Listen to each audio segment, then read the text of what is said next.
Chapter 782. Everyone watched this scene unfolding before their eyes like they had seen a ghost. The middle-aged man who was known as Boss Show was speechless.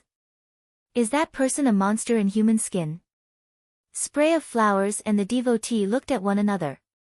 They didn't expect that acting as the Rose of Death would cause such a big ruckus. In a place like this, their captain was actually serious for once. Very soon, the gray clouds dissipated and they realized the doctor dressed as a young man was already long dead. At this very moment, Boss Show and everyone else's complexions were deathly white. They weren't doubtful of these people who suddenly appeared anymore. These people were so terrifying that they must be the legendary Rose of Death. Boss Show obviously knew of the existence of the Rose of Death, but he didn't know they were so strong and just one member was able to finish off Lee San-yi and Dr. Skeleton. Whether it was Lee San-yi or Dr. Skeleton, they were both top-notch, well-known killers in the region and were very powerful. But even so, they couldn't retaliate at all in the hands of the legendary Rose of Death and were as weak as newborn babies. Then Nameless Nya looked towards the ruins and sized up the Dr. Skeleton he had beaten to death. I didn't control my strength properly and went a little too hard, Nameless Nya muttered. The brick-moving foreigner, devotee, and the others gave him a look that read out as if we would believe you. He obviously was itching to fight, yet he made it sound so dignified. Currently, the elderly mercenary and everyone else was looking at Nameless Nya in extreme fear. They had also heard of the Rose of Death, but even the leader of the Rose of Death, Black Widow, shouldn't have been so terrifying. Just now, a lowly member of the organization displayed such brutal strength. Everyone was trembling in terror. Changji, are you as strong as that man? The long-haired man looked at the bearded man and asked. The bearded man remained silent for some time and said, Baby, that's nothing. Have you seen Changji when serious? Let me tell you, when I'm serious, I'm much stronger than that guy. That guy is probably about, only half as strong as me. The long-haired man had a look of adoration. Changji, you're amazing. I'm so blessed. Ha ha ha, of course, baby. Let me tell you, if it wasn't for that guy attacking so abruptly and killing that Dr. Skeleton and Lee San-yi, I would have killed them myself. Do you think I'm bragging? Changji never brags. The bearded man sneered. Oh my, this cow is bragging up to the heavens, as if he doesn't brag. The fatty turned to the bearded man. Among all of them, the bearded man was the one who bragged the most. Yi Wanwan concealed her twitching lips. She looked at Boss Zhou and said indifferently, I'm taking this group of mercenaries away, do you have any objections? No, not at all. I don't have any objections at all. Facing Yi Wanwan's question, Boss Zhou looked as if he had seen a ghost and shook his head continuously. After all, that woman was Black Widow, the boss of this perverted group. Just an ordinary member of the Rose of Death was already so scary, much less the Black Widow herself, right? Chapter 783. Boss Zhou swallowed and said weakly, then can we leave? Yi Wanwan casually looked at her nails. Wait a minute. The droplets of cold sweat on Boss Zhou's forehead trickled down. Is there anything else? What have you seen today? Yi Wanwan asked. Boss Zhou went blank for a second before he hurriedly replied, I didn't see anything at all. I didn't see anyone. After hearing his answer, Yi Wanwan lifted her hand.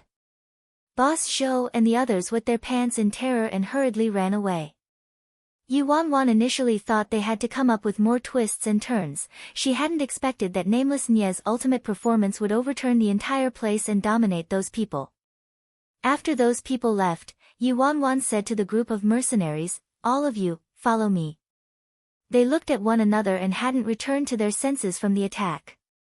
When they heard her, they were stunned and couldn't react to what she said. What, FO follow you. The long-haired man went blank for a second before he burrowed himself into the bearded man's embrace. Changji, I don't want to be captured and become a boy toy. The bearded man stepped forward instantly. Just take me prisoner if you have to. Yi Wan, who gave you guys the confidence, huh?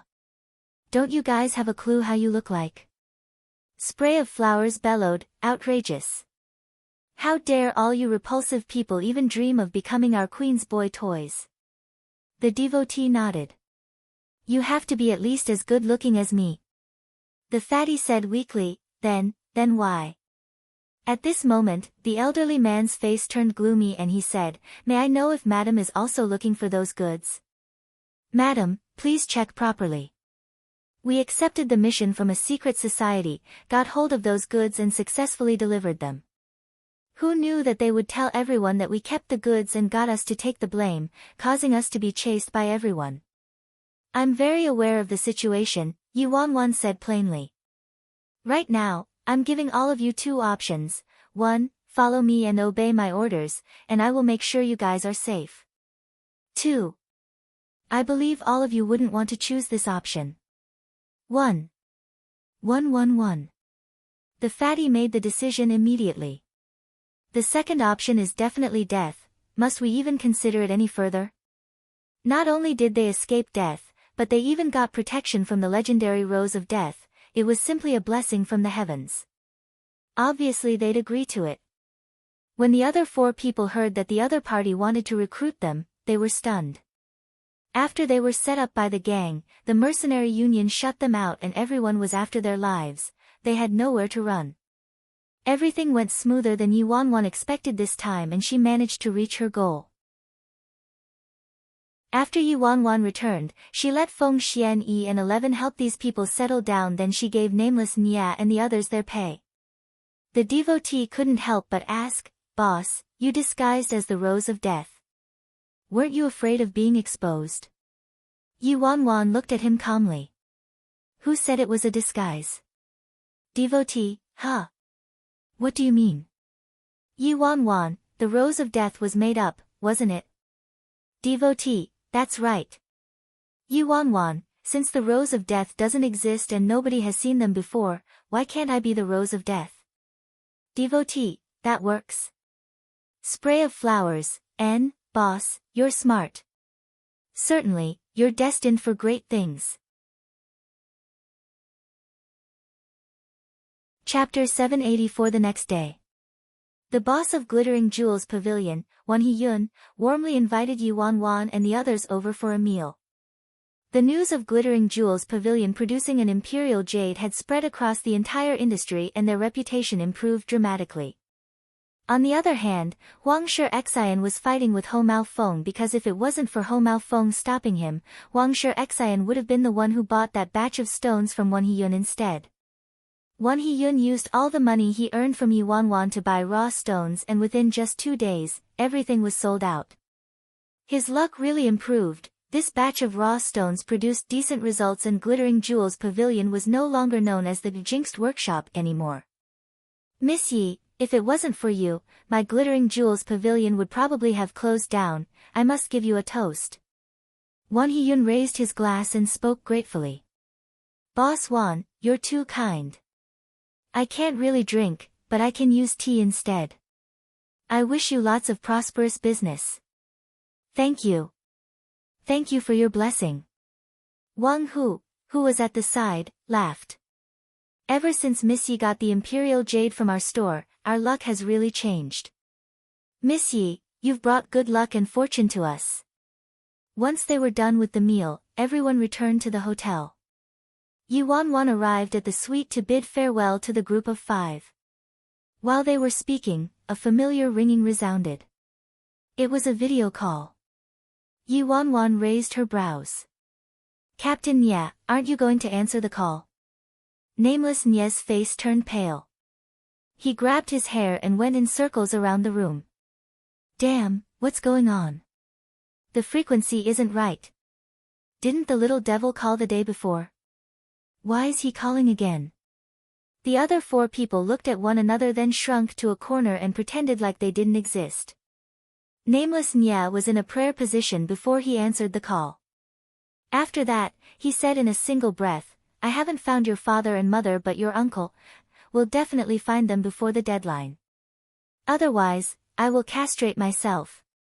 Why are you so nervous? I just wanted to take a look at you. The little devil's indifferent voice came through the receiver. Ah. Nameless Nya swallowed. Wanted to take a look at me? Why does he sound so darn terrifying? Are you alone? The little devil glanced behind him. No, the others are here too. Nameless Nya was in a slight daze. N. The little devil nodded expressionlessly. He then asked, have you had dinner? Nameless Nya was so frightened that he nearly tossed his phone away. The little devil actually cares about my well-being? Shit.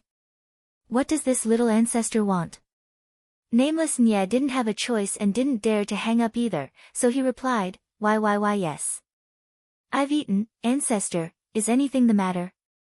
Can't I chat with you? That little devil pursed his lips and looked extremely frosty.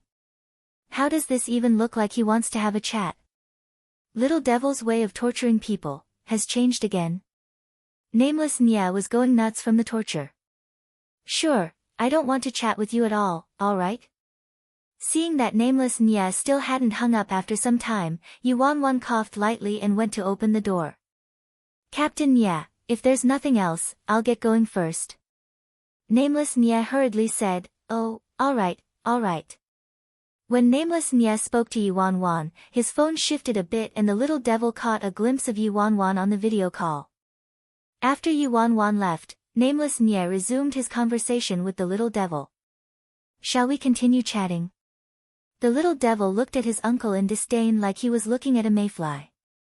Until you find my parents, what's there to chat about? With that said, he ended the call.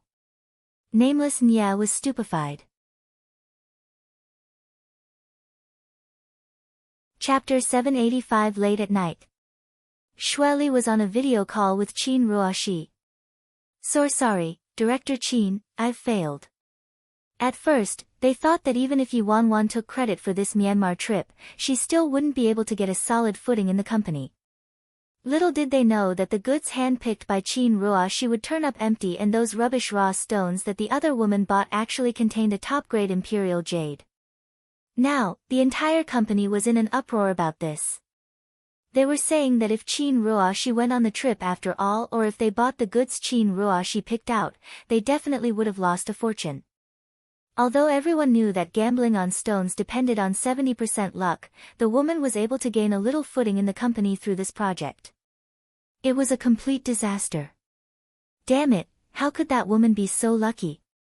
Yuan Shen gritted his teeth. Xue Li's face darkened. The days are still long. I don't believe she'll be so lucky every time. The calm and composed Qin Ruoxi was now slightly ruffled. Yuan Sheng's eyes shifted as he leaned closer. Cough, Miss Ruoxi, I don't know if I should say this. Qin Ruoxi, speak. Yuan Sheng said, actually, no matter how aloof Ninth Master is, you're so much better than that vixen in every aspect, Miss Ruoxi. Who is she to steal Ninth Master's favor? She's only great at striving for love and seducing people, right? So. Qin Ruoxi's lips curled into a sinister smile. So you mean you want me to be like that woman, curry favor with the Ninth Master and strive for love? Xue Li immediately raged. Outrageous. Yuan Sheng. What sort of person do you think Miss Ruoxi is, a messy woman who fools around, huh? Yuan Sheng panicked and hurriedly explained, no. How could I think of her that way? Miss Ruoxi is the future mistress of the household, how could she compare to those messy women outside? I was just worried that the vixen would come between Miss Ruoxi and Ninth Master and fall out of favor. Xue Li was enraged. Even if that woman is favored, she's just a plaything who uses her looks to seduce people. Alright, that's enough. I know what to do. Qin Ruoxi interrupted the two of them and looked at Xue Li. Just give Ajio whatever he likes, do you still need me to teach you that, huh? Xue Li's eyes lit up and he hurriedly said, I got it. The next day, at the airport, last night, Nameless Nya was frightened out of his wits by that strange video call from the little devil and couldn't sleep the entire night. Right before they parted ways, he grabbed Yu Wanwan and begged for help. Famous Yi, my life is in your hands. You promised to help me. Yu Wanwan didn't realize he was actually serious. However, judging by how he was acting, it wasn't nice for her to reject him. After all, they did help her a lot this time. It's equivalent to placating a child. It doesn't mean anything, right? Yu Wanwan said helplessly, I have to make this clear first, I have no idea how to take care of a child. Nameless Nya immediately said, no problem, no problem. This kid is very easy to take care of. Devotee, Captain, I think you can't conduct yourself this way, it's not morally right. Spray of flowers, cough, even I think you're talking bullshit. Brick-moving foreigner, easy, to take care. Is there something wrong with my understanding of Chinese? Iceberg Man. Chapter 786, Move Aside. Move aside. Nameless Nya chased them away. Famous Yi, don't listen to their nonsense. It's just a child, how difficult could it be? Yu Wanwan thought about the little boy's porcelain little face from the video call. How long do I have to pretend for? Once Nameless Nya heard Yu Wanwan was agreeing to it, he was beyond emotional. He was in tears as he said, this is just a stalling tactic to gain more time to find his parents, you can stop once I find them. What if you can't find them? I can't pretend forever, right? How could that be? Famous Yi, don't you believe in my abilities? If I really can't find them, I'll just tell him I mistook you for my sister and you'll be able to leave, right? Nameless Nya hurriedly said. Yu Wanwan, why does that sound so unreliable? And there's something else. Nameless Nya said. What? Yu Wanwan had a bad feeling about this. Nameless Nya, we're missing a father here. Yu Wanwan, Nameless Nya, Famous Yi, help a person all the way. Yu Wanwan, I can pretend to be your nephew's mother, but as for the father, you have to wait for my news. I already told you before that I have to go back and discuss things with my boyfriend first. Nameless Nya nodded continuously. Sure, no problem. I'll wait for your good news. After their discussion, Yu Wanwan and Nameless Nya parted ways. The moment she started walking, her phone rang. Seeing that Yimu Fan's name was on the caller ID, Yu Wanwan's expression turned gentle as she answered the call. Hello, Ji. Behind her, Nameless Nya stopped in his tracks when he heard Ji. When will I be able to hear my own sister calling me Ji? Wanwan, are you done having fun? Lately, there's been lots of movement over at Chu Hongguang's side and Gong Su took advantage of the fact that you're away to fool around. Do you even care anymore? Also, did you forget we have to go over to Grandpa and Grandma's this month? I've already picked out a gift for them. When exactly are you coming back? The second Yu Wanwan answered the call, Yimu Fan's whines came through the receiver instantly. Yu Wanwan listened helplessly as Yimu Fan rambled on. Stop chasing me. I'm already at the airport, okay? Tisk, did you have fun? Yimu Fan snorted. Yu Wanwan raised her brows. Not too bad. I had a pretty good time. Yimu Fan's voice immediately turned a notch louder. Did that guy take advantage of you? Yu Wanwan, I'll give you a chance to rephrase your question. Yimu Fan, did you take advantage of him? Yu Wanwan, he's a decent man, very reserved, as if you would simply let me take advantage of him. Yimu Fan was enraged when he heard that. Damn. Who does he think he is, huh? Who is he to be so difficult? My sister is great in every way, how dare he not allow you to take advantage of him? Yu Wanwan, so what do you want exactly? Do you want me to take advantage of him or not? Yimu Fan didn't know how to answer this question. A few hours later, the plane arrived at Imperial City Airport. In order to give Si Yihan a surprise, Yu Wanwan lied to him and told him she would only arrive in the middle of the night when actually, she had booked an earlier flight on purpose. Gentlemen, thank you for your hard work. We will be parting ways here. I'd like to head back to Jean Garden to give Chairman C a report of the situation. Thanks for your efforts, Miss Yi, the jade expert said. This trip altered the attitudes of these three people towards Yi Wanwan. Behind her, Shueli watched as Yi Wanwan left and silently made a phone call.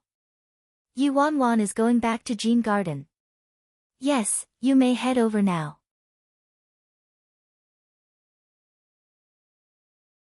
Chapter 787. On the way to Jean Garden, Yi Wanwan suddenly received a text message. It was from Si Xia, who hadn't contacted her for quite some time. Friendly reminder, you've turned green. What does that even mean? I think I'm quite red, now. Yi Wanwan had a suspicious look and replied, what do you mean? Si Xia, the literal meaning. Yi Wanwan, what the hell? Si Xia didn't reply anymore. Yi Wanwan didn't think much about it and returned to Jean Garden. Late at night, Jean Garden, Sui thought it was excessively demanding that someone from the subsidiary company actually delivered an urgent project proposal to him. This was quite normal and wasn't out of the ordinary. Ninth Master mentioned that the proposal must be sent to him immediately once it was completed, no matter what the time was. But the problem was that the person delivering that proposal was slightly unusual. The secretary looked great and had a fantastic figure. As it was already after office hours, she was in a more casual outfit. Her style of dress and mannerisms were extremely similar to Yi Wanwan's. She even looked similar in appearance. Is this going to stir up trouble? Sui thought about it and realized what was going on. Ever since Ninth Master became the head of the household, many tried to push women onto him. However, due to Ninth Master's irritable temper and hatred for women getting close to him, everyone gave up in the end. Since Miss Wanwan had been taking care of his health lately, Ninth Master's temperament became gentler. Plus, with Miss Wanwan around, the rumors about Ninth Master not liking women were gone and some people had started making moves. Sui thought about it while he glanced into the study behind him. This time, those people were giving it their all. He really had to hand it to them for being able to find someone like this. They thought Ninth Master fancied this sort of woman, so they attempted to find someone similar to Miss Wanwan to push her out.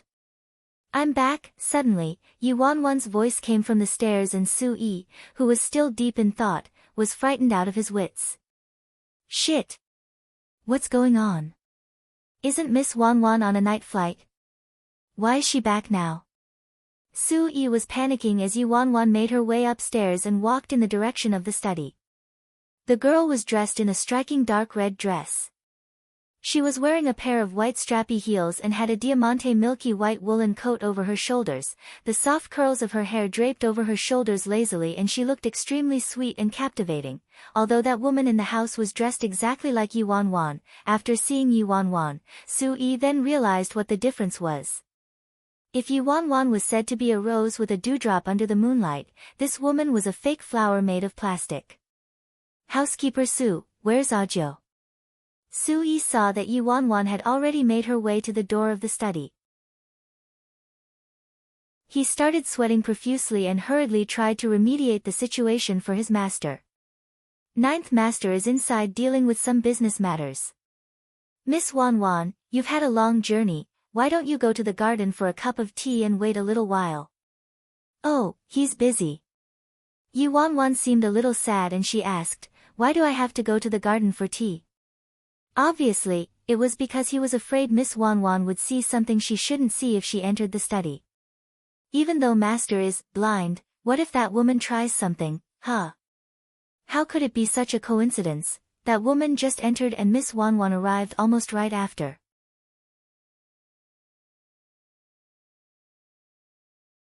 Chapter 788. Been cheated on. Sui racked his brains for an excuse. Because the sunflowers in the garden are growing really well. They've started producing seeds.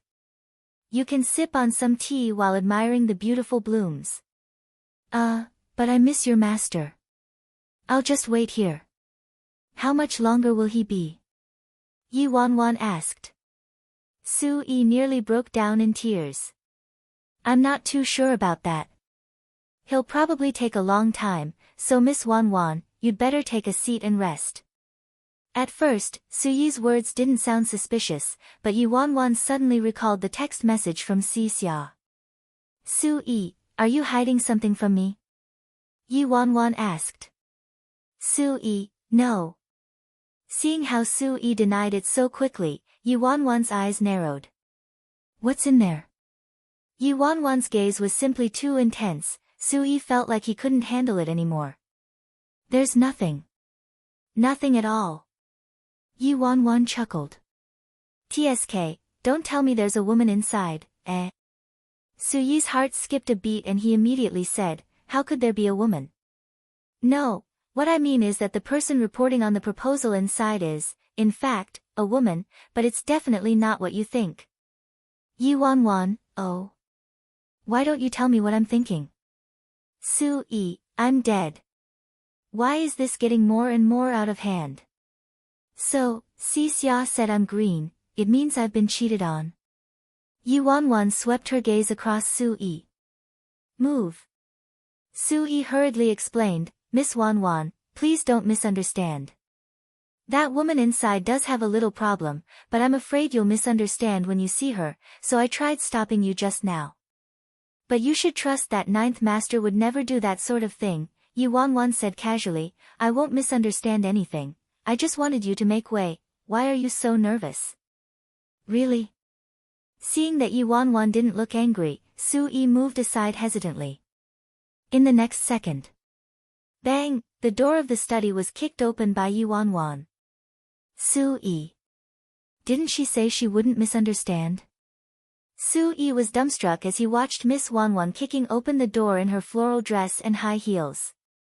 The door toppled over with a loud crash, then she simply stepped over the door on the floor and entered slowly. After the door was kicked down, Yi Wan Wan immediately saw the situation in the study. Si Han was behind the desk looking through a thick stack of documents. If one took a closer look, they would see that he seemed quite distracted and he would glance at the wall from time to time. A sweet and adorable girl stood a couple steps away in front of the desk and was reporting something to Si Han in a gentle voice. The girl's style of dress and makeup were very similar to hers, even her stature and mannerisms were almost identical to hers. Yi Wan Wan's expression changed when she saw that girl. After hearing the loud crash, the girl screamed in shock. Ah, get out! Yi Wan Wan didn't even take a glance at the girl. After she tossed out those two words, her eyes turned to Si Han directly. Chairman Si, the frightened girl looked at Si Han, resentful. From the door, Sui hurriedly made hints to the girl. Secretary Lin, why are you still standing there? Hurry and come out. Assistant Yi has something to tell ninth master. The woman didn't have a choice and reluctantly left. The moment Si Han saw Yi Wan Wan, his stone-cold eyes glistened in an instant like stars falling from the galaxy and they were fixated on her. You're back. Yi Wan Wan, there's something wrong with this guy's reaction, right?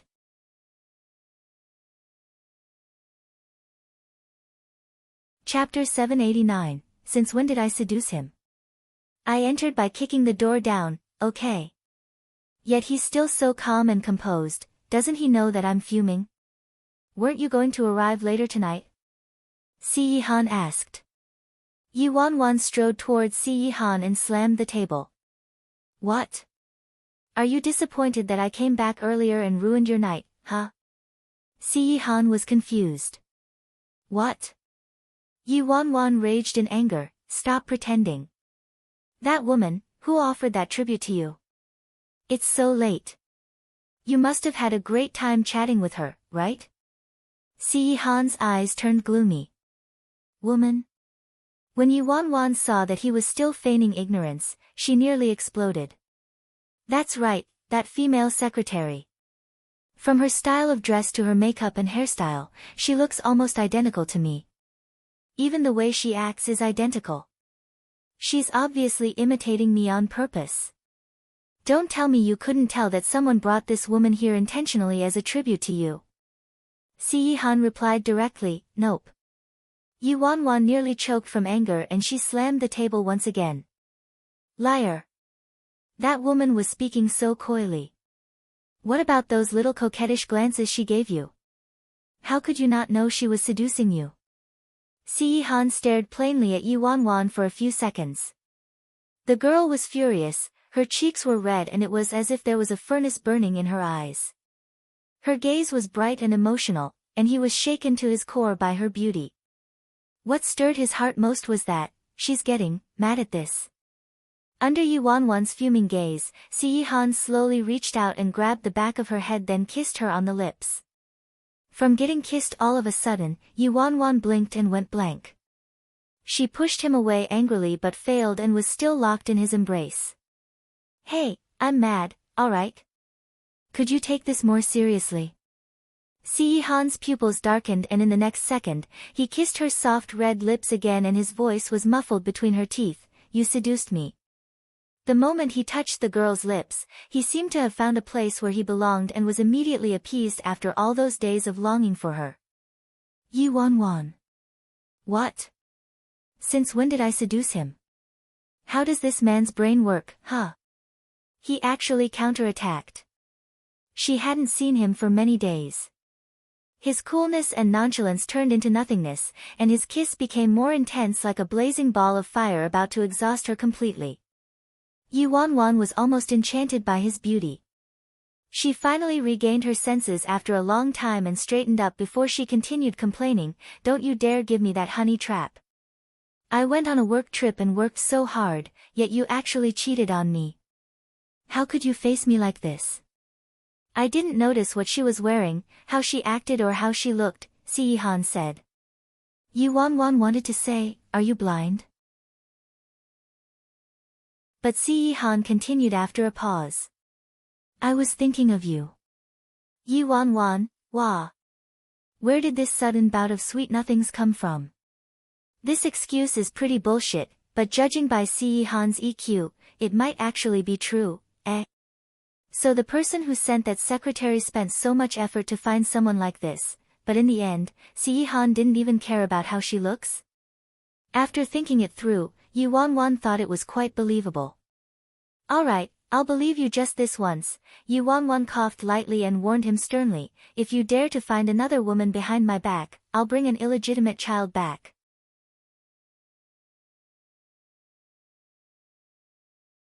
Chapter 790, Liking You More. Su-yi was worried that something would happen inside. He hurriedly chased the little secretary away, then stood by the door and eavesdropped. Then he heard that hair-raising phrase, "If you dare to find another woman behind my back, I'll bring an illegitimate child back." Su-yi pictured that in his head for a moment. That's too terrifying. I'd better deal with that secretary immediately. "Why are you back so soon? How did it go?" Shueli asked the little secretary who came back within the hour. The little secretary replied excitedly, "It went very smoothly. Ninth Master wasn't as scary as I thought and directly allowed me in to make my report.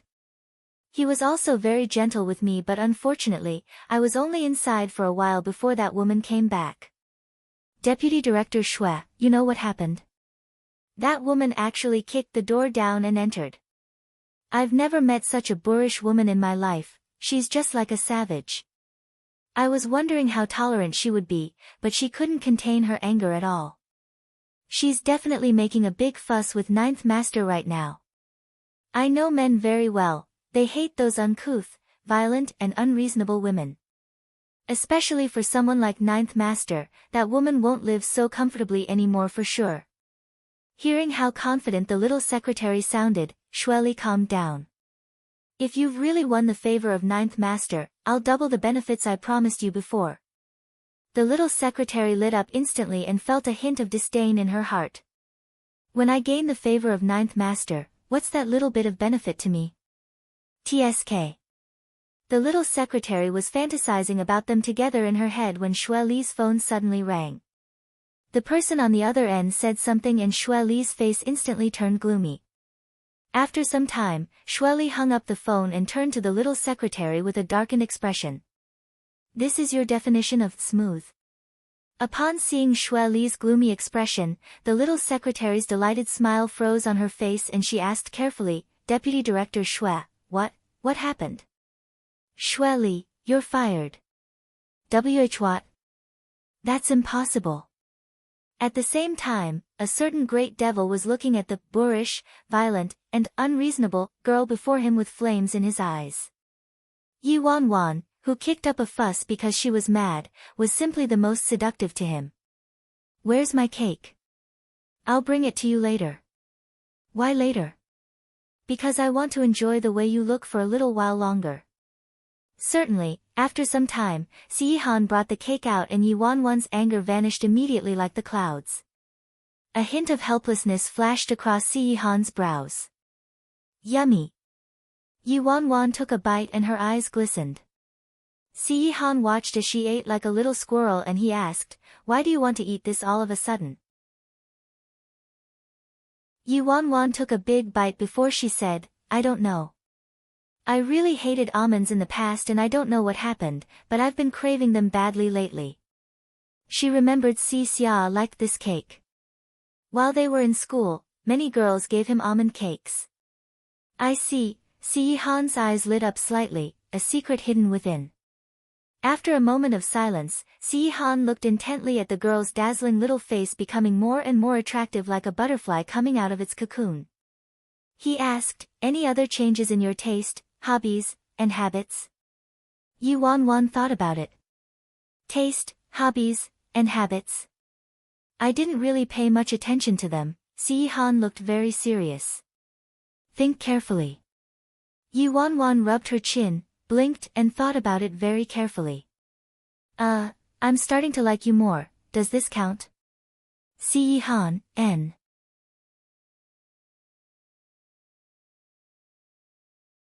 Chapter 791, Knocked into Someone.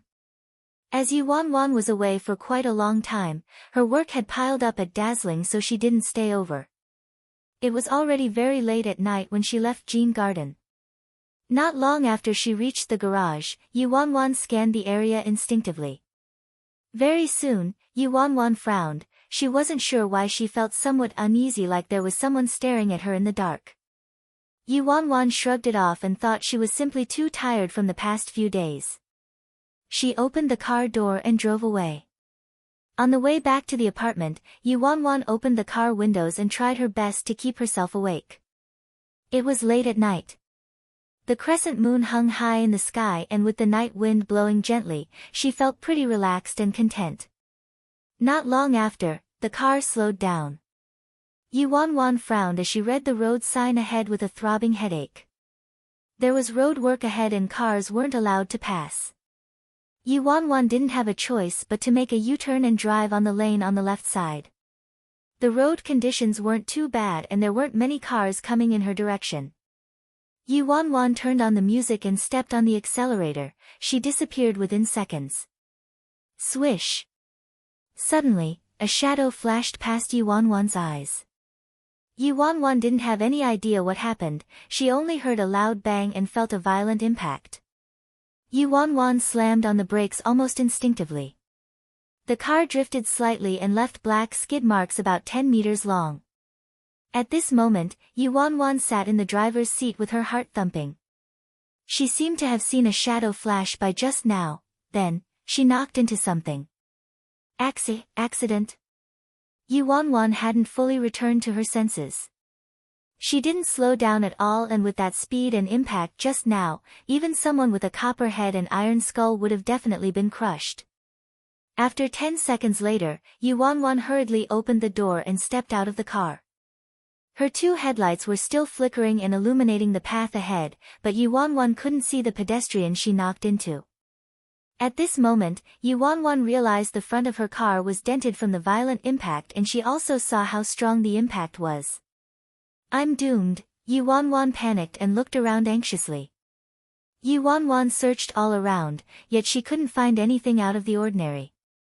Yi Wanwan walked to the front of the car swiftly and turned on her phone flashlight. She bent over and looked under the car carefully. Yi Wanwan didn't dare to open her eyes. She was afraid she would find a dismembered corpse under her car. However, there was nothing at all save for a little gas leakage. Yi Wanwan straightened up and was perturbed. Could it be that I didn't hit a person just now? But thinking about it again, Yu Wanwan felt something was off. There was nothing at all and the car couldn't have knocked into air. Furthermore, even if she knocked into a dog or cat, it wouldn't have dented the car so badly. And if she had really knocked into a cat or dog, it should leave a corpse at least. Could it be that I knocked into a lion or tiger? Yu Wanwan scanned her surroundings. Although she was in the suburbs and there shouldn't be wild animals scuttling around for her to knock into, right? Yu Wanwan looked at the dent carefully. Judging by the shape of this dent, it was definitely a human she knocked into. Also, Yu Wanwan saw a few strands of white hair, they probably belonged to an elder.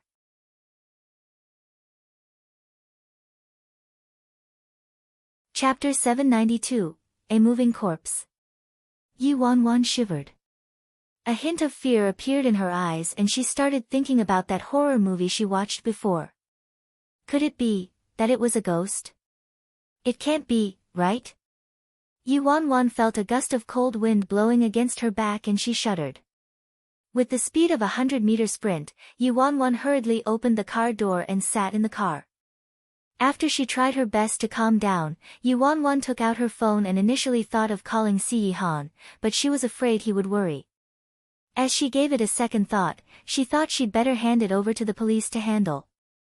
What's the number of the traffic police, huh? Yu Wanwan raised her head and mumbled to herself. The traffic police number should be 110. All of a sudden, a sweet and gentle voice rang out in the car.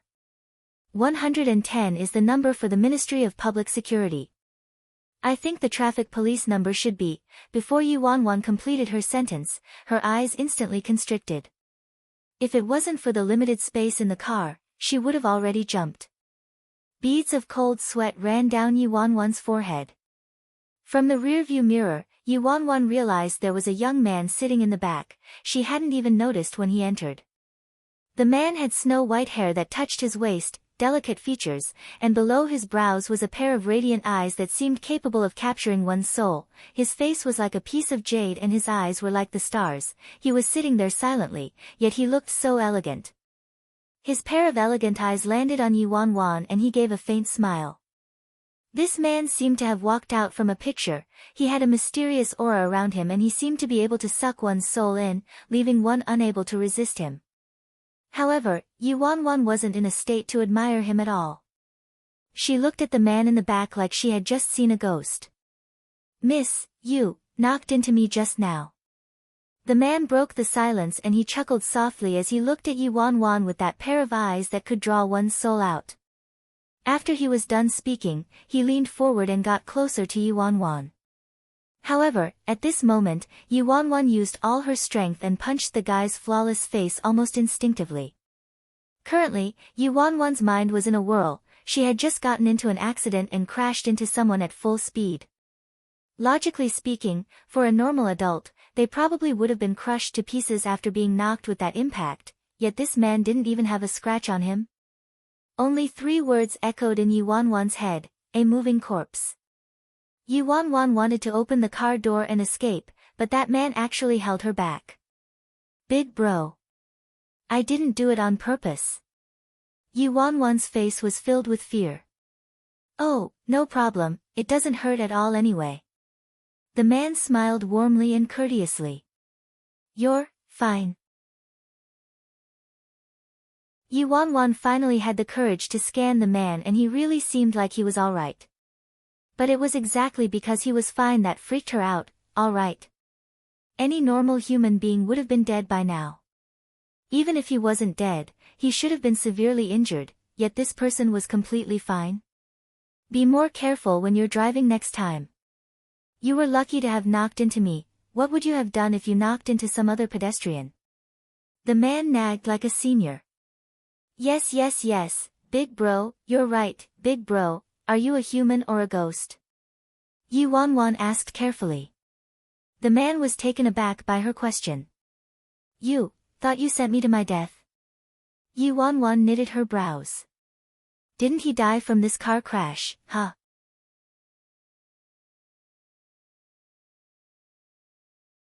Chapter 793, Car Accident Scam. At this moment, she looked at this man with long white hair that reached his waist. He didn't seem to be what she thought he was. The situation made Yuanwan a little flustered and she couldn't think clearly. I'm a human, not a ghost. The man chuckled softly. Yuanwan was astonished. Did I really knock you down just now? Yuanwan stared at the white-haired man and she looked even more puzzled. The car's already so dented, yet he's still alive. It did hurt a little. The white-haired man complained and nodded with a look of certainty.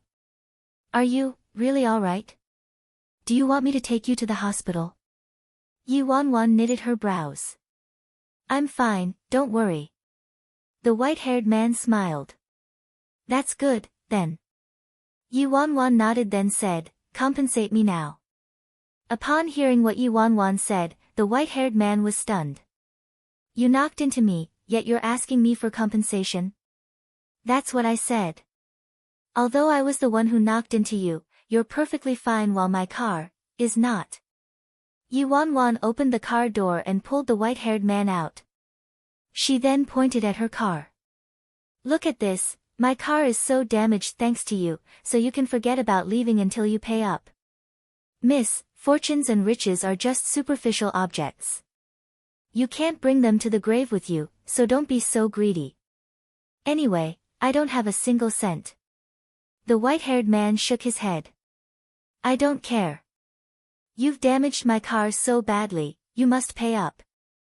Yuanwan insisted. Where did you learn this unreasonable behavior from? The white-haired man stood rooted to the ground and looked suspiciously at Yuanwan.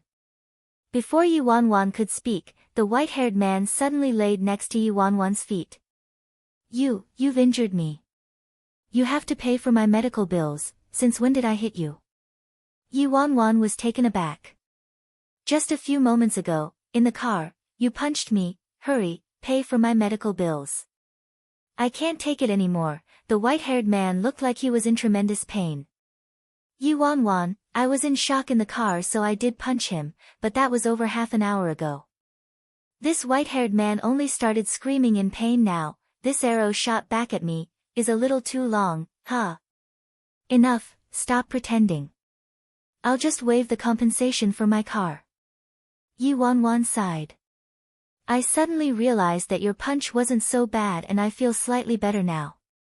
The white-haired man slowly stood up. Ha, Yuanwan laughed. So you were faking it, huh? You still have to pay up for the damage. I can't handle this pain anymore. I think you punched me too hard. Hurry, pay for my medical bills. The white-haired man looked like he was in pain and he laid back on the ground. Yuanwan, why didn't I knock him to death just now? Finally, Yuanwan negotiated with the white-haired man. Neither of them would extort from the other. After the white-haired man agreed to it, he stood up. I'll get going if there's nothing else. Yuanwan was about to get into the car. Upon seeing this, the white-haired man grabbed Yuanwan and stopped her. You still got to compensate me. What?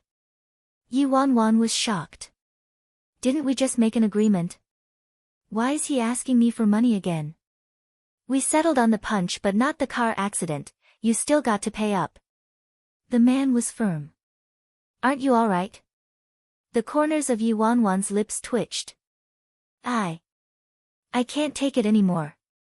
I almost died from this accident. You gotta compensate me today. The man acted like he was in agony and he laid on the ground for the third time.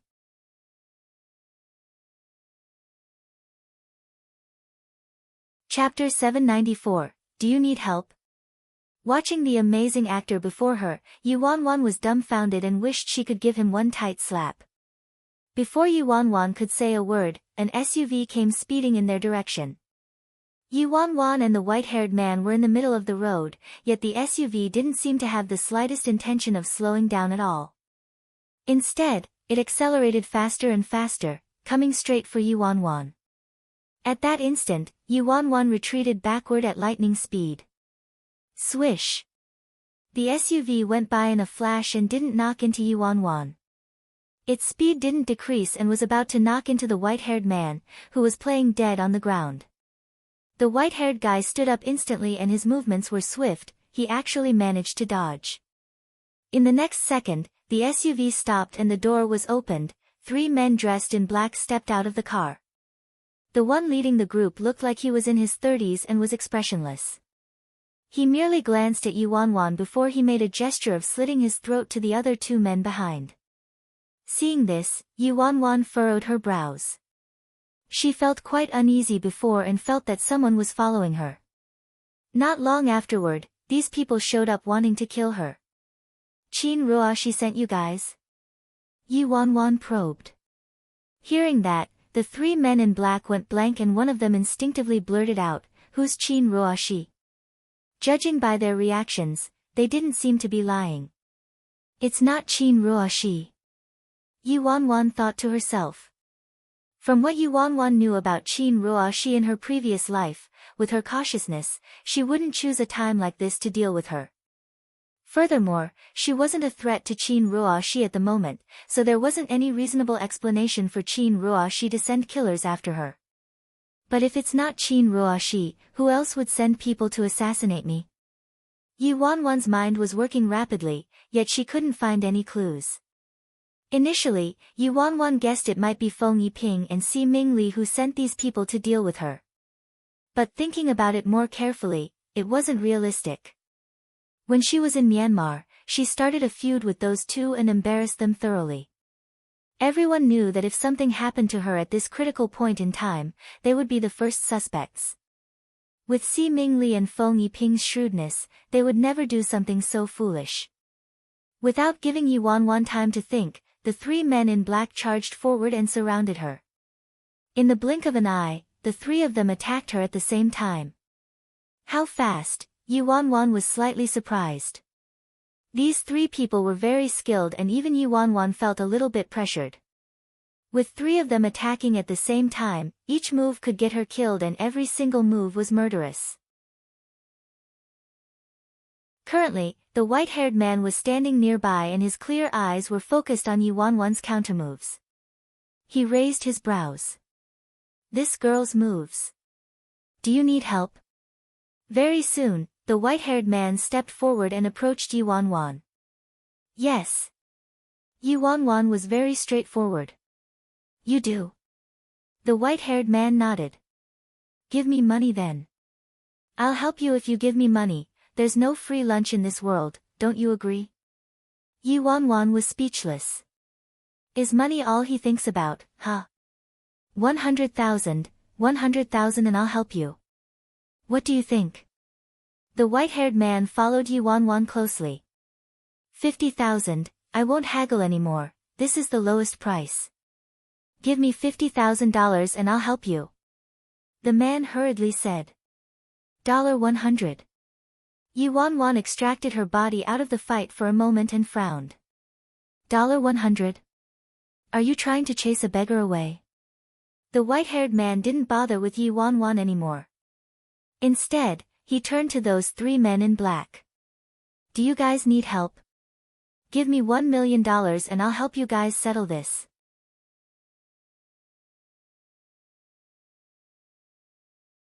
Chapter 795. So shameless Yuanwan, she had never seen someone so shameless before. Those men in black were obviously normal people, so when they heard what the white-haired men said, they were all dumbfounded. Get lost. One of the men bellowed. You really don't want to consider, dear? Don't get in the way. Otherwise, we'll kill you as well. I'll lower the price a bit, how about $100,000? $50,000, I can't go any lower.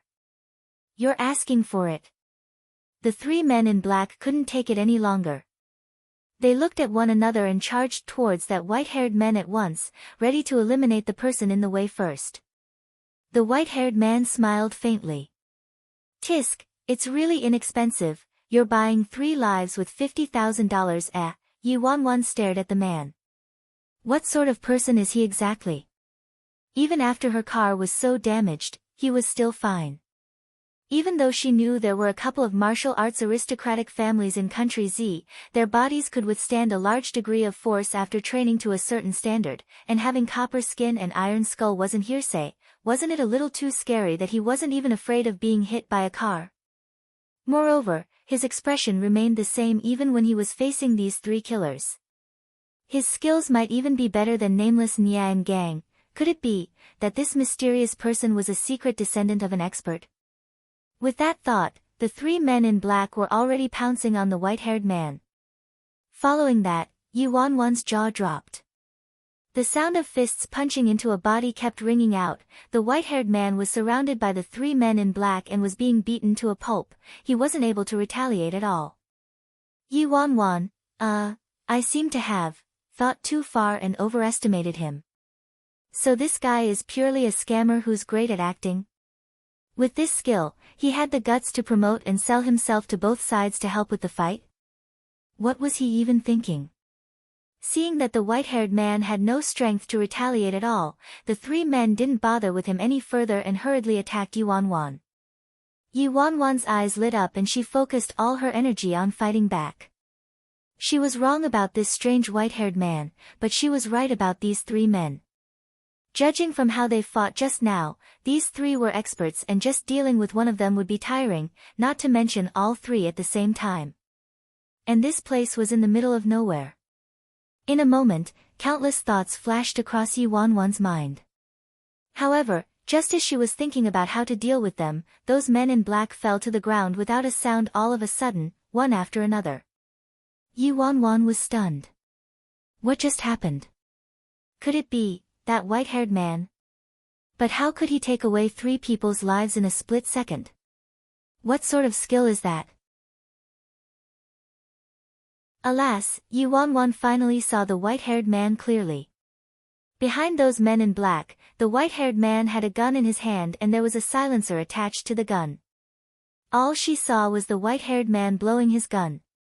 He patted the dust on his shirt away and said in disgust, "TSK, what era is this? People still fight. Which tomb did you guys come out from?" Yi Wanwan, she really overthought things. Once the white-haired man was done speaking, he stepped on the three men and walked towards Yi Wanwan. He stretched out his slender fingers and said, "Hand it over." What? Yi Wanwan was still in a daze. White-haired man, $100, you promised. Yi Wanwan, I thought he didn't agree to it. He's actually not even letting go of $100. White-haired man, what? You don't have cash. You can send it through WeChat. Yi Wanwan, go to hell with this mysterious identity, secretive expert.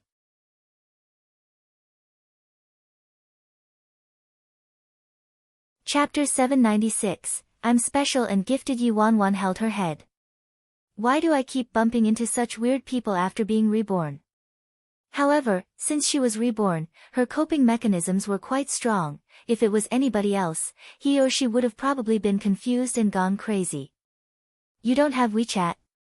What about QQ? The white-haired man was already reading out his QQ number in haste. Yi Wanwan took out her phone and added his QQ helplessly. The two of them added each other as friends. Then Yi Wanwan saw that his nickname was Lonely Top Dog, and his display picture was a photo of himself. If it wasn't for his good looks, this head of white hair would make him look like a punk. His biography was truly hard to explain in a few words: how lonely it is to be invincible, how empty it is to be invincible, alone at the top with the cold wind howling. Who could understand my loneliness? Yi Wanwan. Yi Wanwan sent him a $100 red packet through the app without a word. The white-haired man smiled and accepted the red packet. Then he suddenly stared at her and asked, "Miss, who taught you those moves just now?" Yi Wanwan glanced at him and simply replied, "I learned them myself." Why? Lately, various moves and strategies often appeared in her head. When the white-haired man heard that, he raised his brows. "Are you sure you weren't taught by a handsome and amazing expert?" Yi Wanwan, I think it's because I'm special and gifted. The white-haired man choked. "Miss, you're not modest at all, Yi Wanwan, is there anything else? Otherwise, I need to go and repair my car. Ah, I suddenly remembered that I'm meeting someone for a spar. I'll get going first. Miss, if you really want to thank me, just help me with my QQ membership level. The annual fee 1. The white-haired man glanced at the big dent on her car and was afraid she would ask for compensation, so he hurriedly waved and ran away without a trace. Yuan, if he wants to act as an expert, could he do it all the way? He's not putting in any effort at all. It wasn't suitable to stay there for long. After the white-haired man left, Yuan left as well, and thankfully, the engine wasn't damaged, so she could still drive the car. Judging by the fighters' moves, she could tell they had powerful sponsors. However, these people seemed to be afraid and didn't dare to attack her openly. Just which power wants to take my life? The elders in the C family or Qin Ruoshi? Or is there a power behind the scenes that I didn't know about in both lives? In her previous life, she also encountered an assassination attempt like this. After that, she somehow died. She didn't even know how she died, so she didn't have any clues at all. And where did this white-haired man, who suddenly appeared then disappeared, come from? It's simply puzzling. With these thoughts running through Yuan's mind, she made a U-turn and drove directly to a courtyard in the suburbs of Beijing. She already got Feng Xianyi to gather those mercenaries she brought over from Myanmar and settled them down somewhere. With her current situation, it was the right time to build her army. When Yuan arrived, those few people were all huddled together, talking about their new boss. Little Lolita held her face. Didn't expect that the Black Widow would be so pretty, she's even prettier than how they described her in those rumors. The fatty shook his head. Of course she's pretty, she drinks the blood of young girls like you to maintain her looks, eh? The guy with long hair said, why do you think the Black Widow would create this identity and hide in the C family? The bearded man glanced at him and said, baby, you're so dumb, do you even need to ask? Obviously, it's for a man. Everyone knows the Black Widow loves good-looking men. It was rumored that even though the master of the C family is brutal and violent, he's extremely handsome. TSK, boss entered the C family with a hidden identity. What other reason could it be other than to sleep with him? Yuan who was standing at the door.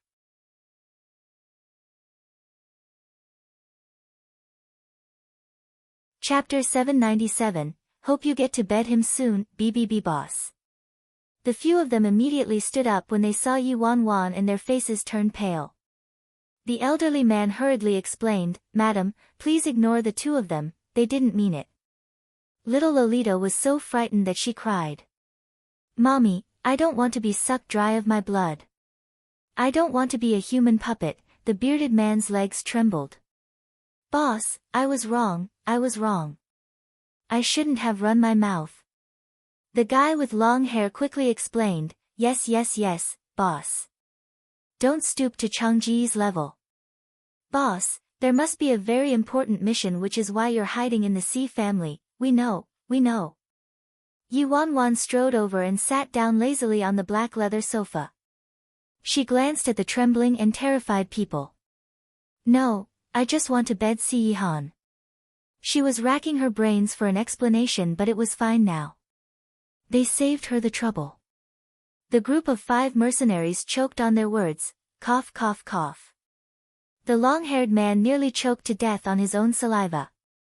He struggled for a long time before he managed to say, then I hope boss can bed him soon. The fatty obediently said, Boss, do you need some help with that?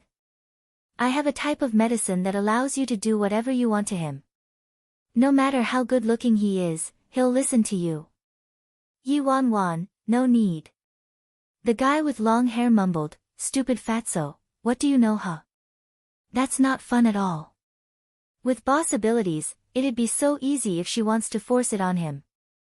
The fatty immediately replied, That's true. I was being nosy. At this moment, the elderly asked, Madam, it's so late. Do you have something you need to tell us?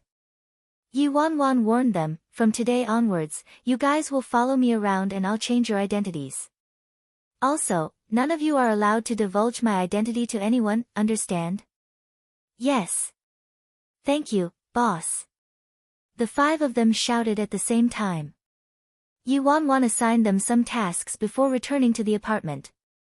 Behind her, the 5 mercenaries watched as Yi Wanwan left and started whispering among themselves. It's been a close call for us all this time.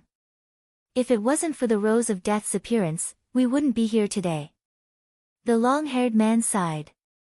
Thinking back to those days when they were on the run, the 5 people had a gloomy expression as they recalled their fallen brothers. The fatty said, "We're a new team.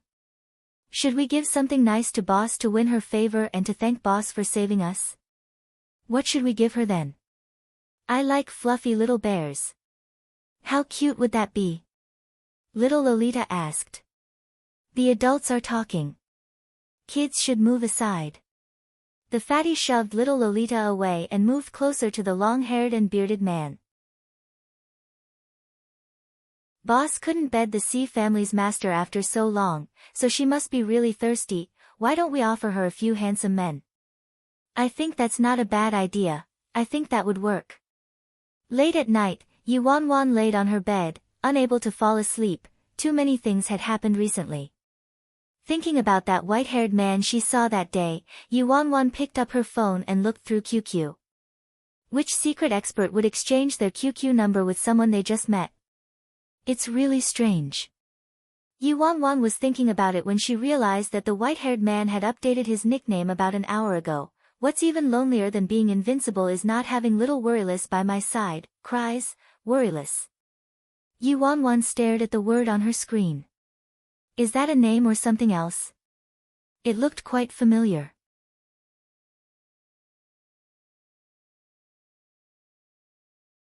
Chapter 798, Must get it back the next morning. Dazzling media, you're finally done having fun?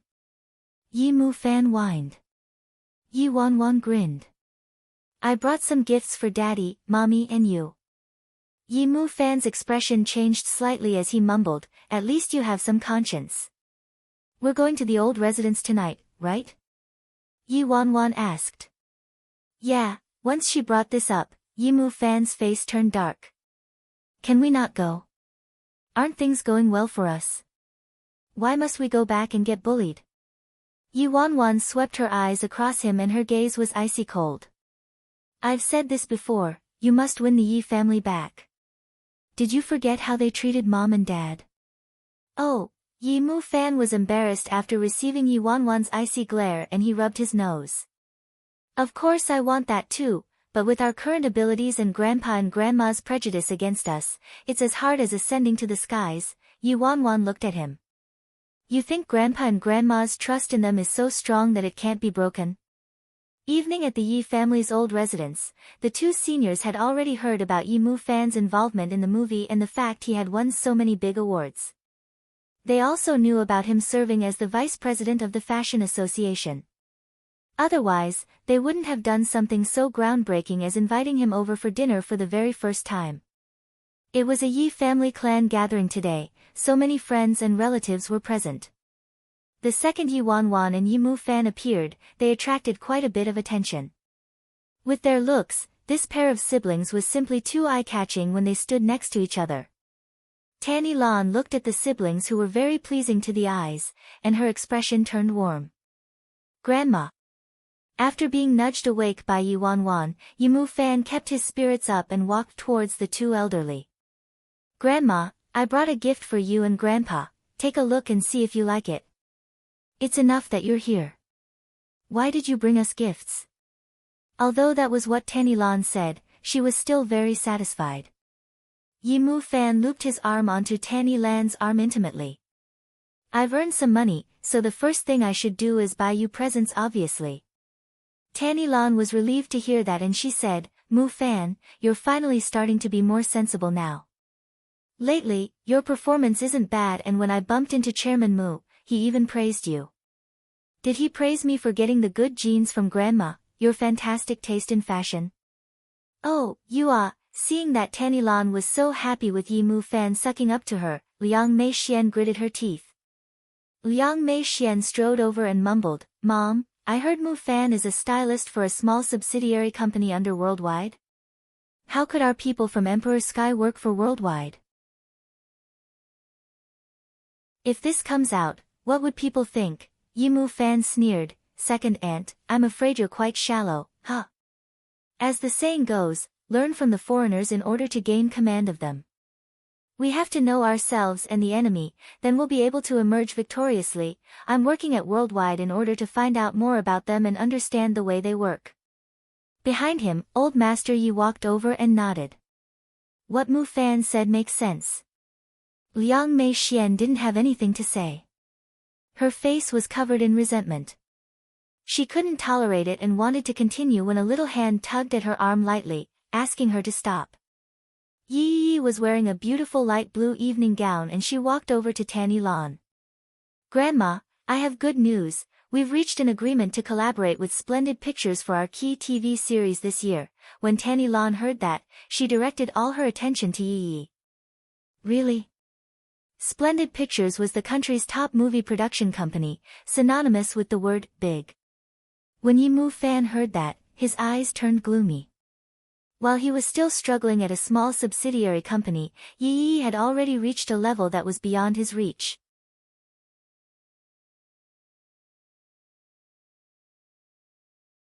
Chapter 799, Aren't you ashamed at all? Yang Mei Xian looked at Yi Mu Fan's deflated expression and her happiness was restored.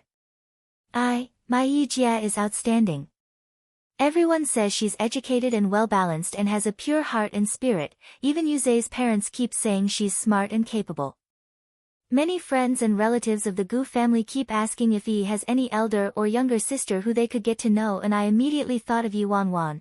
I wanted to play matchmaker but was afraid that. Liang Mei Xian was praising Yi while bringing up the Gu family. She was directly stabbing Yi Wanwan in the heart and even pretended to be hesitant to speak up. What she meant was that Yi had a cousin but she couldn't introduce her because she might bring down the entire family's reputation. Liang Mei Xian, what do you mean by that? Are you trying to throw shade on someone? Don't forget who the marriage was arranged for in the first place. You stole something that belonged to Yi Wanwan, yet you're still acting so smug here. Aren't you ashamed at all? Yi Mu Fan held it in earlier and didn't say anything, but listening up to this point, he finally reached his limit. Yi Wanwan glanced at Yi Mu Fan. If she was the Yi Wanwan from her previous life, she would have reacted much more strongly than Yi Mu Fan. In her previous life, she resented that Yi always pretended to be generous, elegant, high and mighty, and they always stepped on their family whenever they could. Just thinking about the fact that Yi had stolen her fiancé, whenever Yi simply opened her mouth to speak, that would be enough to cause Yi Wanwan to lose control. Furthermore, there was Liang Mei Xian fanning the flames by the side. Each time they returned to the old residence, she would cause a ruckus. Even if the two elderly didn't like her mother, she was still their granddaughter. They chased her out of the house only because she utterly embarrassed the Yi family many times and insisted on cutting all ties with the Yi family. The two elderly had run out of patience for her, which was why she was in this state. And the present Yi Wanwan obviously wouldn't do something so silly. Upon hearing Yi Mu Fan's questioning, Liang Mei Xian looked surprised. Mu Fan, what are you trying to say? I merely wanted to play matchmaker for Wanwan but was afraid Wanwan would think I'm too nosy and get upset. How am I throwing shade, huh? But I have to ask you what you mean by that. Stole what that belonged to Wanwan? Yuze broke up with Wanwan before he got together with our Yi. It was done openly and above board, and the two of them are in love. You really shouldn't go around talking like that. Everyone knew how Wanwan was like in the past. Look at your conscience and ask yourself, if it was you, who would you pick? With relationships, you can't force anything. Tisk, open and above board, two of them are in love, huh?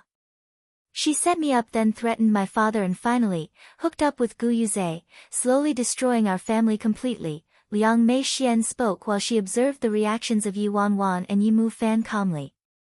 She wasn't afraid these two would cause a ruckus. It would be best if they could start a big one, that would be exciting.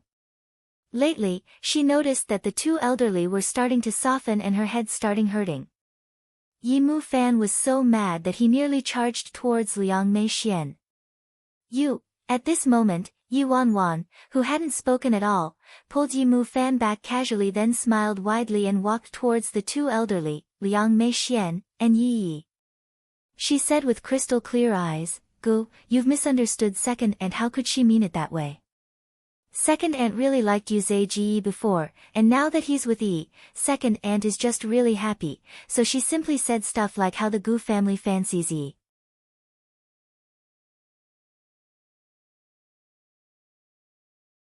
Chapter 800, I Will Never Let You Suffer. Furthermore, Yi Jia is really amazing. Yi Jia is now my role model, and as for Yu Ji, he's very compatible with Yi Jia, so I sincerely give them my blessings. I hope they can get along well, otherwise, I wouldn't have taken the initiative to cancel the engagement at Grandpa's birthday banquet that time. I did that because I don't want Yi Jia and Yu Ji to be affected by me. I was too ignorant and willful in the past and made Grandpa and Grandma so worried and disappointed. Thankfully, there's Second Aunt and Yi Jia by their side. Hearing what Yi Wanwan said, Liang Mei Xian looked like she had just seen a ghost, and Yi Yi furrowed her brows as well. Yi Mu Fan was obviously dumbstruck. Tanny Lan looked at her granddaughter carefully. Not only did she change her style of dress, but even her character had also changed quite a bit. Although she was still doubtful, she still said, "It's great that you think this way." Yi Hongwei's cold and sour expression warmed up a little. "You're finally behaving properly." Yi Wanwan walked up to Liang Mei Xian and took out a small box.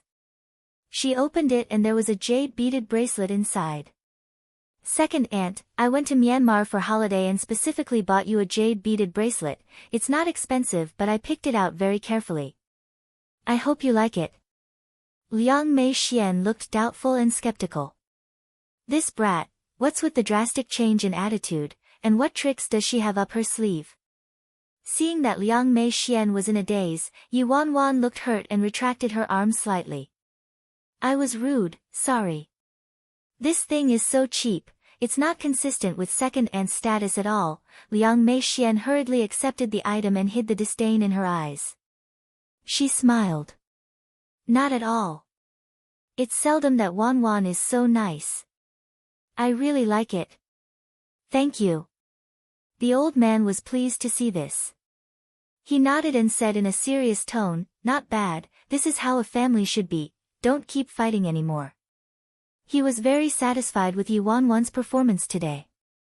They chatted for a bit before Yi Mu Fan couldn't hold it in any longer and he pulled Yi Wanwan aside. "Wanwan, have you lost your mind? Never mind that you're speaking so nicely to that woman, but you even gave her a gift." Yi Wanwan stroked the rose petals calmly. "You think I should squabble with her like you did? If you cause a ruckus today, those good impressions Grandpa and Grandma had of us would go down the drain. But we don't have to be so submissive with her, right?" Yi Mu Fan clenched his fists tightly when he thought of how Yi Wanwan swallowed her pride, humbled herself and suffered grievances for him. He felt unbearably awful. He'd rather see her being willful and making a scene. "Wanwan." Yi Mu Fan looked at Yi Wanwan with a firm gaze. "Gu will definitely get back everything that belongs to us. I'll never let you suffer again." Upon seeing how serious he was, Yi Wanwan's expression turned gentler.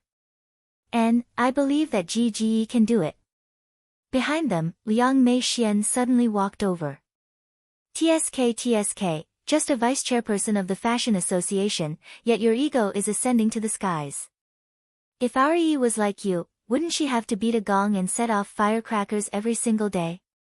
You actually wanted to snatch a man away from our Yi. Why don't you see and take a look at your reflection? See what kind of person you are."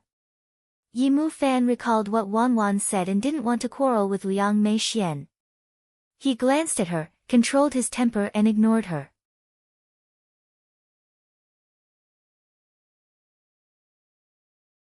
Chapter 801, So What If I Hit You? Liang Mei Xian became even more arrogant when she saw that the two of them didn't dare talk back.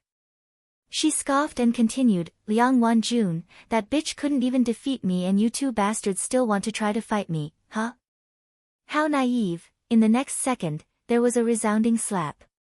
Yi Wanwan used all her force and landed a slap on Liang Meixian's face. Liang Meixian's head tilted to the side from the tight slap. She was in disbelief and returned to her senses only after a long while. She held her face, which was imprinted with 5 distinct finger marks, and she screeched, "Little bitch. You hit me, you actually hit me." Slap. Yi Wanwan didn't even think twice and waved her palm once again, giving her another slap. Then she straightened her sleeves and lifted her eyes. "Yes, I hit you. So what?" This slap was even harder, and Liang Meixian's face started to swell with a burning sensation. Liang Meixian was completely stunned by these 2 unexpected slaps in a row. Yi Mufan stood rooted to the ground in a daze. Seeing his younger sister's aggression and rampant expression, he couldn't return to his senses at all. I thought we agreed to restrain ourselves." "Mom," Yi walked over. When she saw the finger marks on Liang Meixian's face, she cried out, "Wanwan, what are you doing? How could you hit her?" Shortly after, Yi Shaoan walked over as well. "Little bitch. Are you trying to revolt?" The commotion caught the attention of the 2 elderly very quickly as Yi Hongwei and Tan Yilan started walking towards them. Liang Meixian held her red and swollen face as darkness shrouded her eyes. "Yi Wanwan, you'll see how you're going to die this time." "What's going on?" The 2 elderly walked over. Liang Meixian had already prepared her complaints. However, just a second before the 2 elderly walked past the flowering shrubs and reached them, Yi Wanwan suddenly took a step forward and her body tilted as she fell onto Liang Meixian's feet.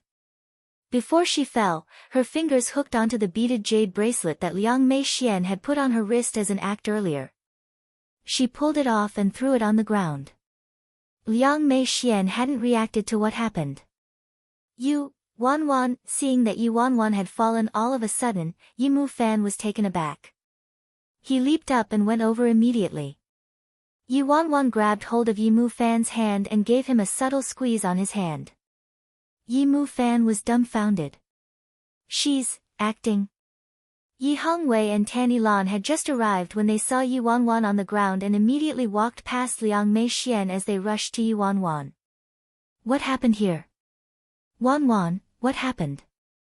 Yi Wanwan's eyes reddened. "Grandpa, Grandma. I'm fine. I'm fine, this has nothing to do with second aunt. I fell down myself by accident." Hearing what Yi Wanwan said, the 2 elderly turned to Liang Meixian. "Your second aunt pushed you?" Liang Meixian panicked. "Dad, Mom, how could I possibly?" Yi Hongwei said sternly, "What's the rush? Let Wanwan speak first." Yi Wanwan looked like she was deeply hurt. "Just now, I was strolling around the little garden when I heard second aunt and Yi Jie talking. They said." "What did they say?" Yi Hongwei probed urgently. Yi Wanwan pursed her lips. "Second aunt called Ji and I little bastards. She said we're not a threat to Yi Jie's position at all. She also said that she has the final say in this family. She won't allow us to return home. We will never be able to return home in our lifetimes. Grandpa, Grandma, Ji and I really don't want to compete with Yi Jie for anything. We only came back because we miss Grandpa and Grandma." Why did second aunt have to say these things?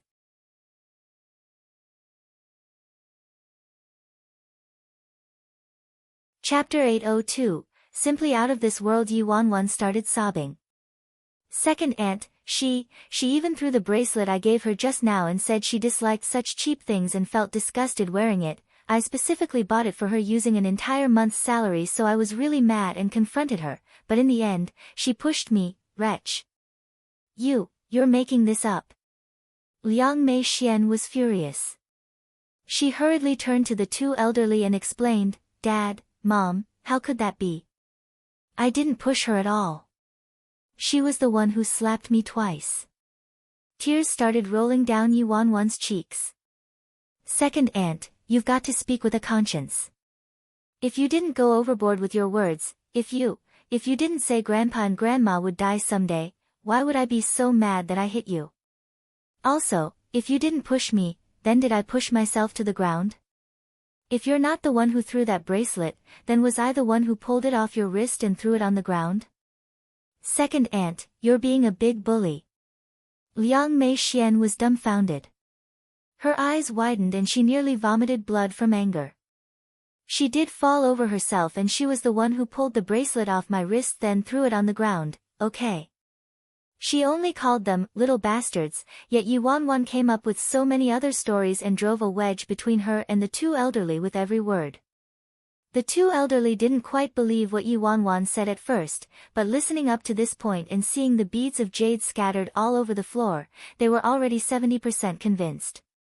If it was the Yi Wanwan from her previous life, the two elderly would never have believed a word, but Yi Wanwan's performance had been pretty good lately and they were very satisfied with her tonight, so her words were more credible. Yi Hongwei looked at Liang Mei Xian sternly. These past few years, the extended family had indeed held quite a lot of power and was becoming very arrogant, like no one else mattered. I'm not dead yet, eh? How could she say she's the one who calls the shots in the house? Who gave her this authority? Although the extended family would inherit this household sooner or later, Yi Hongwei was still upset. Dad, Mom, don't believe anything this wretch said. This wretch is trying to drag me down. I swear I never said those words, that's right. Grandpa, Grandma, I can attest to that. Yi hurriedly chimed in. Yi Wanwan wiped her tears and stood up. She bent over and picked up the beads of jade on the floor one by one. Yi Wanwan didn't attempt an explanation at all. Instead, she said, Grandma, I'm sorry, I caused trouble for all of you again. I thought this was my home and I was trying really hard to change to fit in with this family. I even let go of the love of my life, but now, I guess I was wrong. Go, let's go, ah. Oh, when Yi Wanwan called him, Yi Mufan finally returned to his senses and followed his sister in a daze. Once they left the old residence. The moment they got into the car, Yi Wanwan bounced back to her languid and casual attitude as if that little pitiful girl, who suffered and was bullied, was simply from Yi Mufan's imagination. Yi Mufan gulped. Damn. I thought I was a great actor and was immeasurably satisfied with my performance last time, but after watching yours, I finally know the level of acting skills a movie queen has. It's simply out of this world. I was stunned and wasn't mentally prepared at all. You should have at least given me a warning, eh? Yi Wanwan tossed the beads of jade in her palm and said indifferently, I was just letting them have a taste of their own medicine. This mother and daughter duo love acting, right? We shall see who's the better actor, then.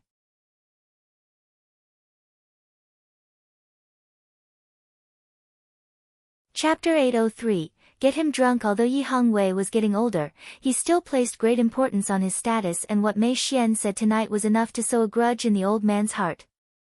Late at night, Yi residence. Tan Yilan furrowed her brows. Hongwei, what do you think about the incident this evening? Liang Mei Xian and Yi insisted Wanwan was deliberately slandering them, and I think that with Mei Xian's character, she wouldn't have said those things. Also, Yi could bear witness. The old man scoffed. Yi would obviously speak up for her mother, and as for Wanwan, do you really think that girl would have the brains to plot against people? Mei Xian probably did say those things. Tan Yilan thought about it again. This little granddaughter of hers was very reckless and impulsive. She only knew how to make noise and wouldn't really have the brains to scheme and play with people's minds. The old man pondered it and said, Mei Xian is becoming quite greedy and ambitious. I'm not dead yet, but she's already beginning to look forward to that day so that she can take complete control. Tan Yilan said, Mei Xian did have some conflicts with Wan Jun and she might have made some nasty comments when she was mad. But this child has always been very filial and wouldn't have cursed us. I think Wanwan exaggerated a little. The old man sneered, even if she didn't say it, do you dare guarantee that Shaoan and his wife didn't have those thoughts? Tan Yilan sighed. Actually, it's not wrong to want to have more power. The Yi family can't rely on the main branch anymore and can only rely on the extended family's support. It's only a matter of time that they would take over and inherit control of the Yi family. The old man's eyes flashed. That's not necessarily true. His eldest son messed up and disappointed him while his grandson was ignorant and incompetent, a hopeless case. As for his intemperate granddaughter, there was nothing much he needed to say about her. The entire main branch was preposterous. He didn't want the blood, sweat, and tears he worked hard for his entire life to be ruined in the hands of the next generation, so he wouldn't hesitate to punish his own family if justice demanded it. But it wasn't the end yet, and until now, the successor hadn't been selected. I see that Mu Fan and Wanwan's performance has been great lately, the old man muttered.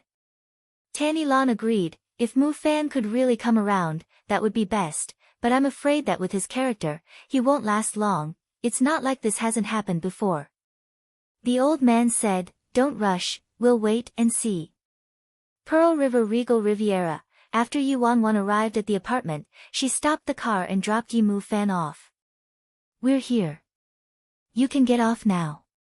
You're not going back. Yi Mu Fan knitted his brows. Yi Wanwan, nope, I've got a date. Yi Mu Fan was irritated. Are you kidding me? You guys just came back from holiday and are still sticking to each other every single day, don't you find it a bore? Yi Wanwan scoffed, single dogs like you won't get it. The fact was that she and Si Han hadn't actually returned from a trip together since she went to Myanmar alone. As the saying went, absence makes the heart grow fonder. She left quite abruptly last night, so naturally, she had to make up for it tonight. Damn, Yi Mu Fan felt stabbed in the heart. He didn't think he would actually live to see this day when someone would call him a single dog. Yi Mu Fan was about to leave when Yi Wanwan turned and stopped him. Ah, wait, gee. I heard that someone gave you a nice bottle of wine. Lately, things were going smoothly and they even managed to abuse Liang Mei Xian today. She was in a good mood and had a sudden urge to drink a little alcohol. Just like how she suddenly wanted to eat almond cakes. Yi Mu Fan looked at her, confused. Yes, someone gave me a bottle of Romani Conti, what are you thinking?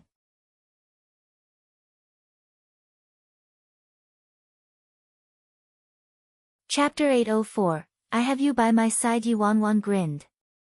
Go, give it to me, eh? Yi Mu Fan frowned. What do you want it for? Yi Wanwan, I'm drinking it. Yi Mu Fan stared at her, alarmed. Yi Wanwan. Don't try to bluff. Are you planning to get that wild man drunk so he's easier to tackle? Yi Wanwan, go, you're seriously overthinking, really, do I look like such a beast? Alas, Yi Wanwan still snatched that bottle of red wine from Yi Mu Fan, then happily hummed on her way back to Jean Garden. Baby, I'm home. Si Han was sitting on the sofa in the living room with a chessboard laid out on the coffee table.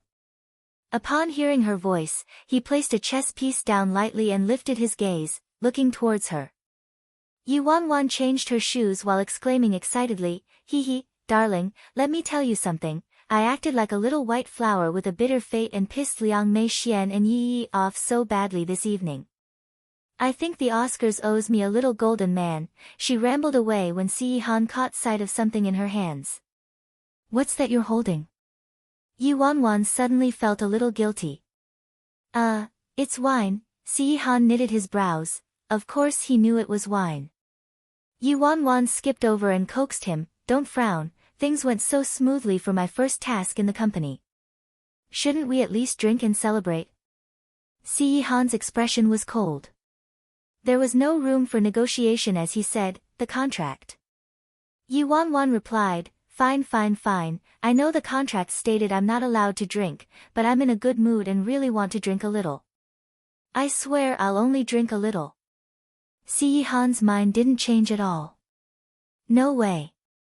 Yi Wanwan skipped over again and sat closer to him.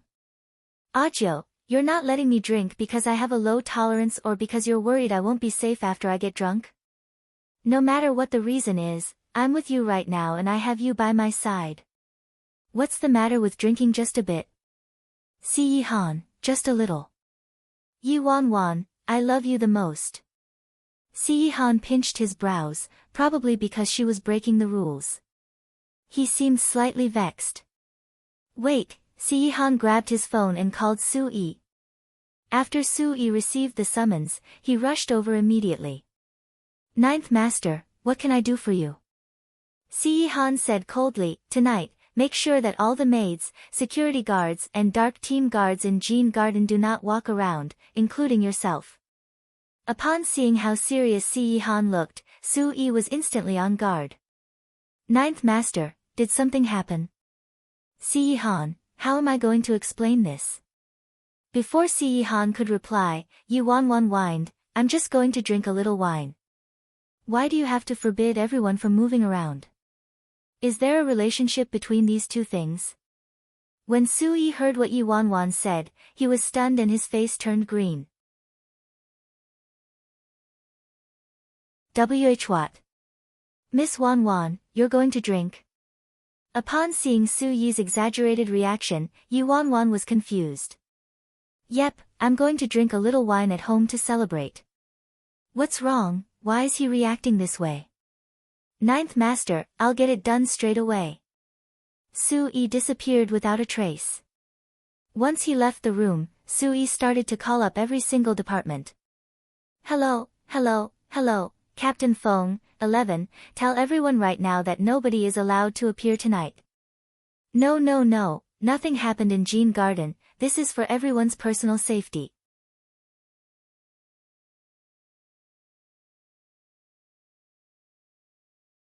Chapter 805, Life is too beautiful. Within a short while, the entire Jean Garden was silent without a sound to be heard at all. Yu Wanwan thought Han wanted to have some alone time with her and didn't want anyone to interrupt them, so she didn't think much of it and happily brought over 2 glasses of red wine. The glass she gave to Han was filled with milk while the one for herself was filled with red wine. Yu Wanwan raised her glass. Cheers! Upon seeing that his cup was filled with milk, Yu Wanwan warned him sternly, Dr. Sun said you're not allowed to drink wine, so you should just stick to milk, it's healthier. If it wasn't for Han's health, she would really want to get him drunk. This guy was usually too proper and she didn't know what was on his mind at all. She was really curious what he would be like when he was drunk. Han took a sip of his milk, then gave Yu Wanwan a slice of bacon.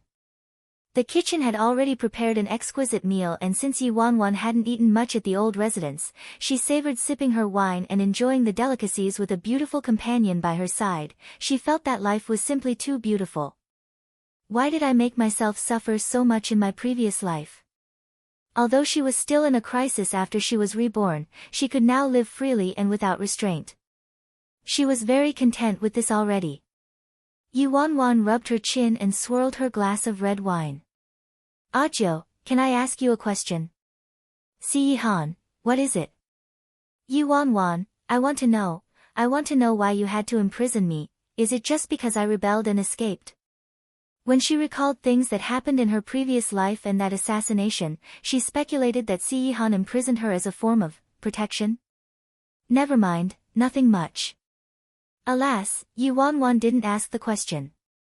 She was living this life right now and she wasn't in the past anymore, everything had changed. Han hadn't imprisoned her again and she was no longer meat on the chopping board waiting to be slaughtered. She would protect the people around her and also protect herself. Enjoy all the pleasures life has to offer. The golden cup should be filled with wine accompanied by the moonlight. As he watched Yu Wanwan finishing one glass after another, Han held her arm. You're drinking too much. Yu Wanwan hugged the wine bottle and didn't let go. Yeah, right. I've only had 3 glasses, alright? Don't be so stingy, Han somewhat regretted agreeing to this, but he seemed to have recalled something and a hint of hesitation appeared in his eyes. While Han was hesitating, Yu Wanwan took the chance to pour herself another glass. Yu Wanwan leaned on the table and requested with sparkling eyes, Ajo, I want to have some boiled shelled peanuts. It's the best snack to go with wine. Han stood up and was about to head to the kitchen to prepare the peanuts when he turned around, worried. Don't drink too much. Yu Wanwan nodded her head non-stop. Got it. The moment Han placed one foot forward, Yu Wanwan started gulping down many glasses. Damn, it's really not easy to have a good drink. Shortly after, she finished almost half the bottle. Yi Wanwan was feeling alright initially, but gradually, the booze worked its way up and she started feeling dizzy. After waiting for some time, Si-han hadn't returned, so she went downstairs to find him, swaying from side to side. Where's the door? Where's the door, huh? Yi Wanwan was looking for the door in her drunken state and went in the opposite direction towards the windows instead. Yi Wanwan pushed open the windows then looked down. Oh, so it's here. Why's this doorstep so high up? In the next second, she leaped and jumped straight out the window from the second story with her nimble body.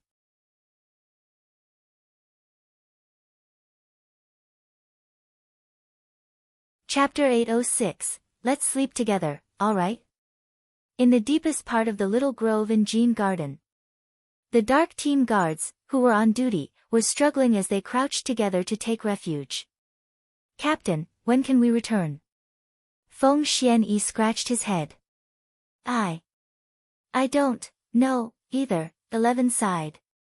I think we need to wait till at least tomorrow morning when Miss Wanwan is completely sober.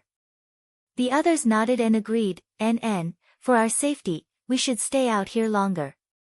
Miss Wanwan is terrifying when she gets drunk and wild. Furthermore, Yi Wanwan had undergone special training and her skills would definitely have advanced to another level compared to that time at the bar. I don't ever want to fight with the drunken Miss Wanwan again.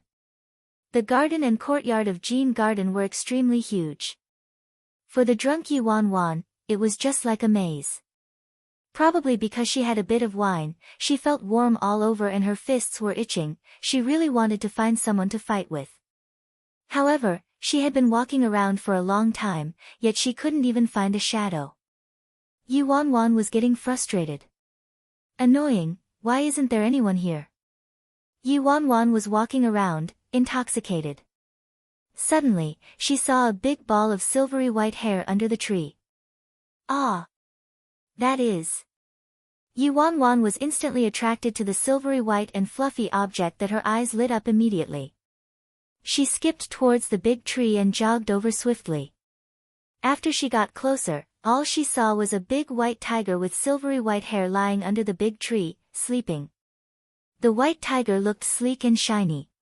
His big head was resting against his meaty paws and the tips of his ears would twitch a little from time to time. He slowly opened his eyes, probably because he sensed someone nearby, and he revealed a pair of pale blue pupils, cold and vigilant. Once the great white tiger saw Yi Wanwan, he laid back to rest once again, uninterested. Wah, great white, great white, great white. When did you come back? I missed you so much. Probably because she had too much to drink and forgot about her fears, Yi Wanwan pounced onto the white tiger like an arrow, then, poof, she buried her entire head into the white tiger's soft fur and rubbed her face against it, absolutely unrestrained. At the same time, in the house, Si-han went upstairs with the peanuts, but in the end, the room was empty, Yi Wanwan wasn't there and the window was wide open. Darn it, Si-han's expression changed in an instant. Knew I shouldn't have lowered my guard around her at all. Si-han hurriedly rushed downstairs to look for her. In the end, he looked all around the courtyard and couldn't find her. He had no clue where she went either. Just as he was panicking, he could hear Slaughter's roar from the little garden. Roar, Slaughter's roaring. Si-han hurriedly ran in the direction of the sound and went around the shrubs. Then he finally saw Slaughter being hugged by Yi Wanwan and she was rubbing his fur continuously.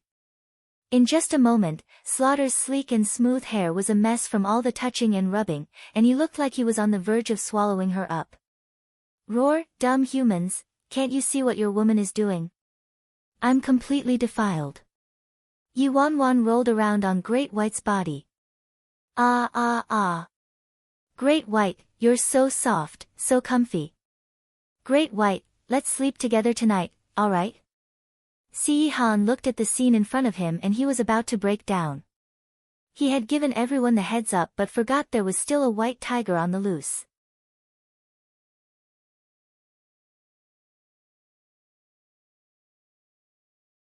Chapter 807, the great devil uses the ultimate move. In the deepest part of the grove in Jean Garden, upon hearing the tigers roar from afar, the dark team guards had strange looks on their faces. What's that sound? 11 mumbled, sounds like Slaughter. Slaughter's roar sounded quite miserable. What happened? Did he get captured by Miss Wan Wan? That's really terrible. Everyone looked at one another in terror. She didn't even let a tiger off. She's simply a beast. Poor Slaughter. Upon hearing one roar after another, the group of guards started shivering as they hid in the dark. We must hide well. We can't let Miss Wan Wan find us. At the same time, Si Han was confronted by a woman and a tiger. Si Han, Wan Wan, let Slaughter go. Si Han's words fell on deaf ears. She continued stroking the big cat happily. TSK TSK TSK, so soft, so comfy. Baby, you feel so good, feels so good. Si Han's eyes darkened further and he said in a frosty tone, Wan Wan, come here. Yi Wan Wan hugged Great White and didn't let go. No. I want to be with Great White. I want to sleep together with Great White. Sleep together. Si Han stared at the girl who stuck herself to the white tiger like a baby and the air around him turned colder. However, Yi Wan Wan didn't sense a thing and was still basking in the delight of stroking the cat. She had yearned to touch Great White in this way for such a long time, and now that she could do it, she obviously wasn't going to let go so easily. Si Han urged her again, Wan Wan, this is your last chance. The effects of the alcohol were kicking in and Yi Wan Wan was becoming dizzier. She found the voice in her ear rather annoying, and while she was in a daze, she turned to the shadow hidden behind the leaves, upset. Who are you? You're noisy, you're disturbing me and Great White. Si Han. A gust of wind blew, rustling the leaves. Yi Wan Wan suddenly felt chilly and let out a sneeze. Just at that moment, that man, who was interrupting her time with Great White, walked over slowly and came out of the shadows. Then the man's cold face of unparalleled beauty, who looked as if he had been banished from heaven, appeared under the moonlight. The background was smudged into an ink-and-wash painting. His brows seemed to be smoking. He had a high nose bridge, ice-cold eyes and thin lips in the shade of the cherry blossoms in March, and he held a gaze like he despised all living creatures. Yi Wan Wan stared at him in awe. Si Han stopped when he was 5 steps away from Yi Wan Wan, then his long and fair fingers touched his collar. His fingers moved slightly and, click, a black button was undone between his fingers, the first one. Then, the second one. After the second button was undone, Si Han pulled on his collar, revealing a small section of his charming collarbone. His self-restraint was immediately turned into an entirely different charm. Yi Wan Wan stared at the beauty before her eyes without blinking at all. She couldn't move her eyes away. The moment the third button was unfastened, Si Han lifted his gaze. His eyes glimmered in the dark night like the stars and moon. He turned towards her and at the same time, he opened his thin lips and said once more, come here. Swish, the moment Si Han spoke, Yi Wan Wan released the white tiger and stood up instantly as she spun and darted towards the beauty.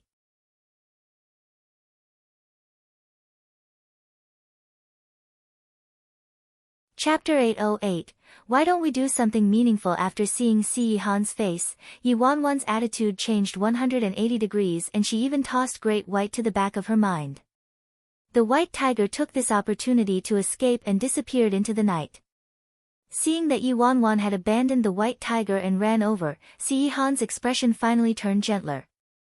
Yi Wan Wan buried her head into Si Han's chest as she looked up at the handsome man with her glistening eyes. Wow! Baby looks really good, eh? Yi Wan Wan looked at him like she literally wanted to tear off his clothes. It was as if a wild beast had spotted a meaty bone. The corners of Si Han's lips twitched. Go back. Oh. Yi Wan Wan nodded her head and followed him obediently. After they entered the house, Si Han let Yi Wan Wan drink the soup he prepared for her to sober up, then he ordered her to shower and go to bed. Yi Wan Wan didn't lay still when she got into bed.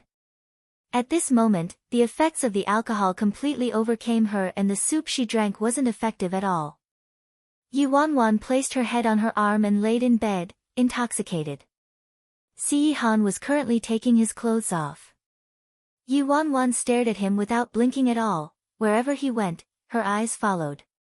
The second Sihan changed into his pajamas and placed his head on the pillow. Yuanwan immediately turned into a ferocious beast hunting for its prey. She flipped over and pressed her body on top of him, then she stared straight at him.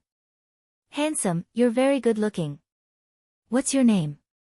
Sihan, looks like she's completely wasted. Yuanwan, handsome, let me read your fortune, alright? I'm very accurate. Sihan, Yuanwan blinked. Handsome, why aren't you responding? It's such a beautiful night. Time is of the essence, a quarter of an hour is worth 1,000 gold. Why don't we do something meaningful with our time, eh? Yuanwan spoke as she got closer to him. They were so close that they could feel each other's breath and her jet black hair was caressing his chest. Sihan took a deep breath and suppressed the lower half of his body that was aroused by this girl. Go to bed. Yuanwan was hyperactive at this moment, there was no way she could sleep. I don't want to sleep.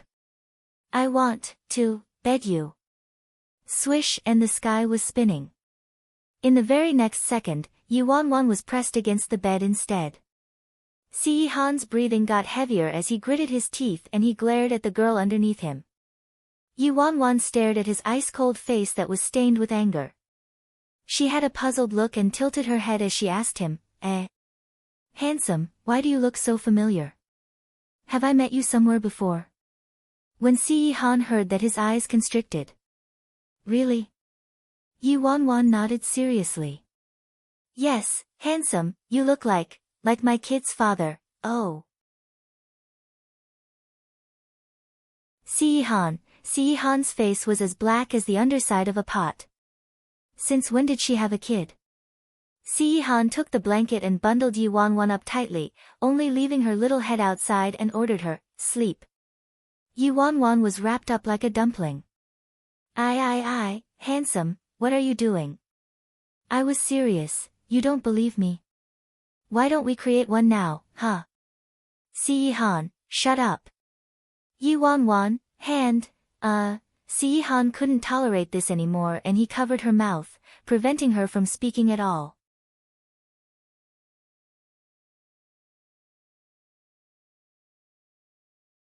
Chapter 809, Not allowed to hurt others. Sihan used all his willpower to end the kiss. I'm going to sleep in the study. There was no way he could sleep in the same bed with her tonight. Beauty, don't go. Yuanwan was in despair as she watched her beauty leaving the room. She rolled around the bed and couldn't fall asleep at all. She sat up decisively, then went out through the window again.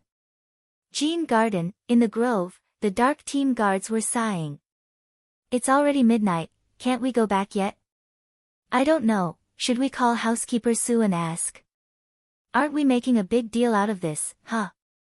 It was probably just a fluke before. The group was deep in discussion when all of a sudden, a head dangled from the tree. Hi, how are you guys? I finally found some humans. There was a dead silence in the air for a few seconds before they started wailing like ghosts and howling like wolves. Shit. Miss Wanwan. How did she appear? Yuanwan suddenly appeared on top of the tree with her head dangling. The dark team guards, who were in hiding, were simply scared out of their wits. Everyone took 10 steps back at the same time and they stared at Yuanwan with alarm, beads of cold sweat trickling down. Damn! What's going on here? We were hiding here and were actually found. And now, what should we do? Head Captain, Captain 11, quick, think of something. 11 took a big gulp.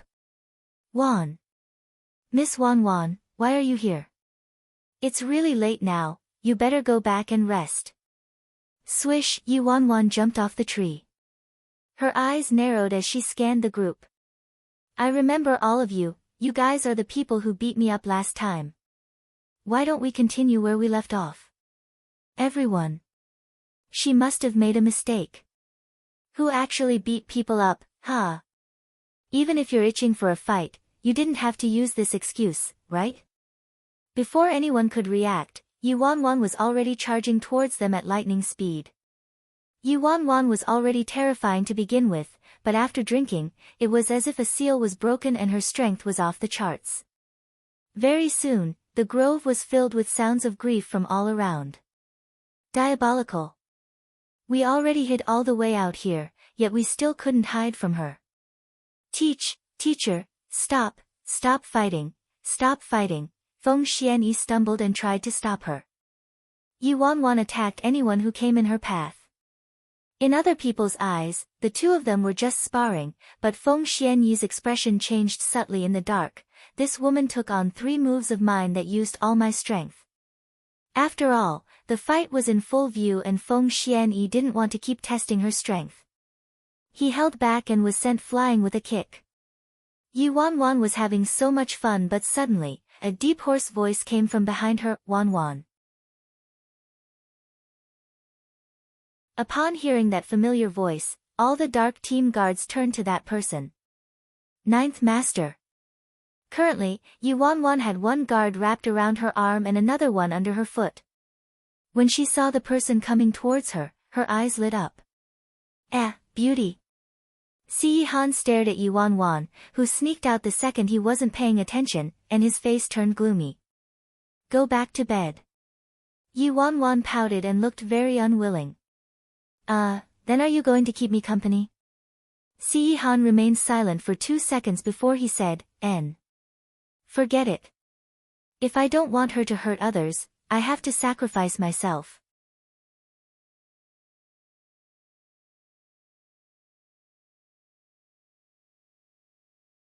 Chapter 8:10. Can't get out of bed. The moment Si Yihan spoke, Yi Wanwan tossed aside 11, who was in her arms, and kicked the guard beneath her foot. Then she happily hopped over to Si Yihan. The group of dark team guards stood rooted to the ground and watched as their master brought the female demon away. All of them let out a long sigh of relief. We got saved. Master actually sacrificed himself in order to save us. Too moved. Si Yihan finally brought Yi Wanwan back to the bedroom once again and laid in bed. Thankfully, Yi Wanwan was calmer this time around. After all, she made a din the entire night and she slept soundly not long after she laid in bed. Seeing her sleeping peacefully, Si Yihan could finally heave a sigh of relief, but the fire ignited in his body couldn't be put out no matter what he did, and he was forced to have a sleepless night. The next morning, Yi Wanwan woke up as usual. Ow! Pain.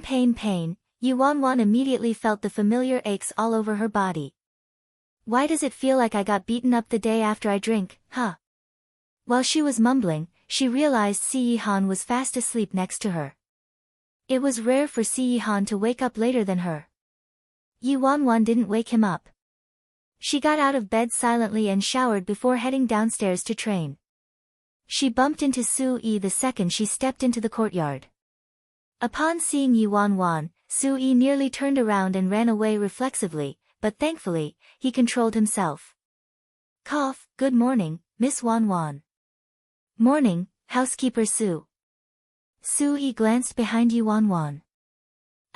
Miss Wanwan, where is 9th Master? He's not up yet. He's still sleeping.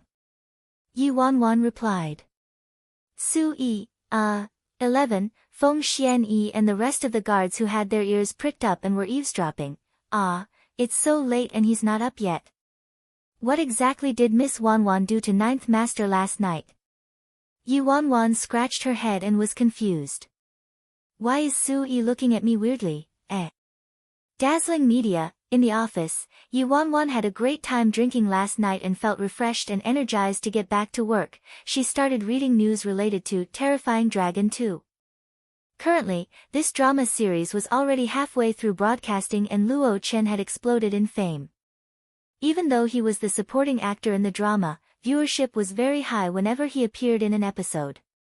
In one of the climactic episodes, he even set a record for the number of viewerships during Imperial City's satellite TV's prime time. He was always one of the hottest searches online and he never had a lack of projects or endorsements. Yu Wanwan helped him arrange a couple reputable endorsements, but she hadn't arranged any movies or drama series. She was still waiting for news from Song Jin-lin.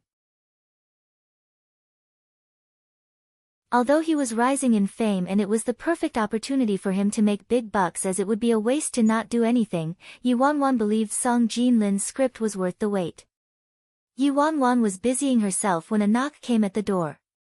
"Please come in." Yi Ji, Shen Man-ju pushed the door open and entered the office nervously. Once Yu Wanwan saw her, she immediately recalled that night when she appeared at her apartment and stripped naked to try to bed her and shuddered at that thought. "Cough, is anything the matter?" Shen Man-ju looked as if she was about to cry. She bowed and said, "Yi Ji, I'm so sorry. I was rude that night. I am really not that sort of girl. I just," Yu Wanwan sighed. "Tell me, who told you to do it?"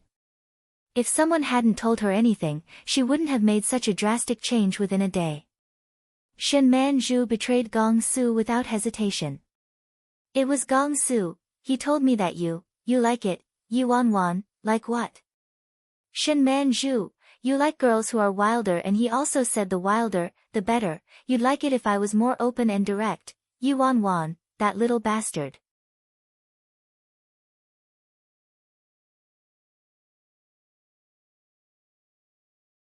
Chapter 8:11, It's not something you can learn, no wonder.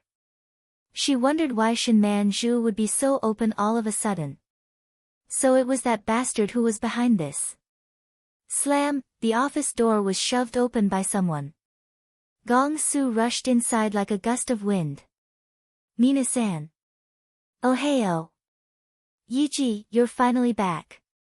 I didn't catch you yesterday and finally caught you here. Did you bring me a gift? Quick, quick, quick, take it out." Yi Wanwan narrowed her eyes. "Gift? How about a big fat punch?" Gong Su blinked. "Huh? Why do you want to punch me? I was so obedient and well-behaved when you weren't around. I only caused trouble thrice. Wow, good job, kudos to you then." The corners of Yi Wanwan's lips twitched and she revealed a grin. She said softly, "I heard you said I liked girls who are more direct and wild. The wilder, the better." Gong Su's smile stiffened and only realized that Shen Man-ju was present in the office as well. He knew at that point that she had betrayed him and he felt guilty immediately. He was so scared that he howled, "Yi Ji. I was wrong," cries. Shen Man-ju finally realized she had been tricked by Gong Su and started chasing him around and beating him up. "Great. Gong Su, you actually lied to me. I was screwed over by you. Don't hit my face." Gong Su covered his face and scampered away like a rat. "Alright, that's enough," Yu Wanwan said helplessly.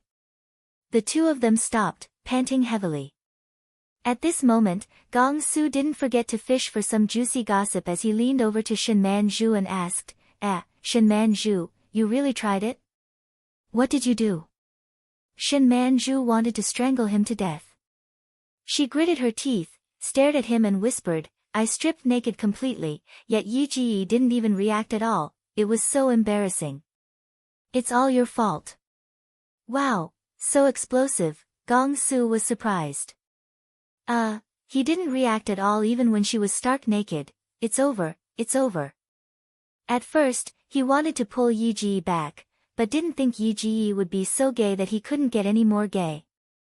Shen Man-ju didn't believe in Gong Su's word anymore. She stood in front of Yi Wanwan's desk with defeat and asked, "So, Yi Ji, exactly what kind of girls do you go for?" Gong Su walked over and patted her shoulder. "Don't ask anymore. It's no use even if you knew, it's not something you can learn." Shen Man-ju was annoyed. "Get lost. How would you know that I wouldn't be able to learn it?" Gong Su scanned her body. "Because you're missing a body part, how are you going to learn to be a man?" Yi Wanwan glared at Gong Su and hinted that it was time for him to stop before he went too far. Then she turned to Shin Manju and said, "Sorry, Manju, you should know that I have a girlfriend already." Shin Manju exclaimed instantly, "I don't mind." Yi Wanwan was stern. "But I do." Shin Manju was taken aback and her face turned red. It was very normal for people in the industry to fool around with one another, and for someone of her beauty, she had an endless stream of suitors. However, Yi Ji didn't want her even after she threw herself at him. She didn't think Yi Bai was still so clean and pure after being in the industry, especially considering his status. TSK, annoying, why didn't I meet such a rare species earlier? Yi Ji. Luo Chen's voice came from the door. Luo Chen had a few little assistants following him around. He was dressed in an extremely formal suit and had obviously come straight from an event that he didn't even have time to change. Yi Wanwan, Luo Chen, are you still busy? I was about to find you.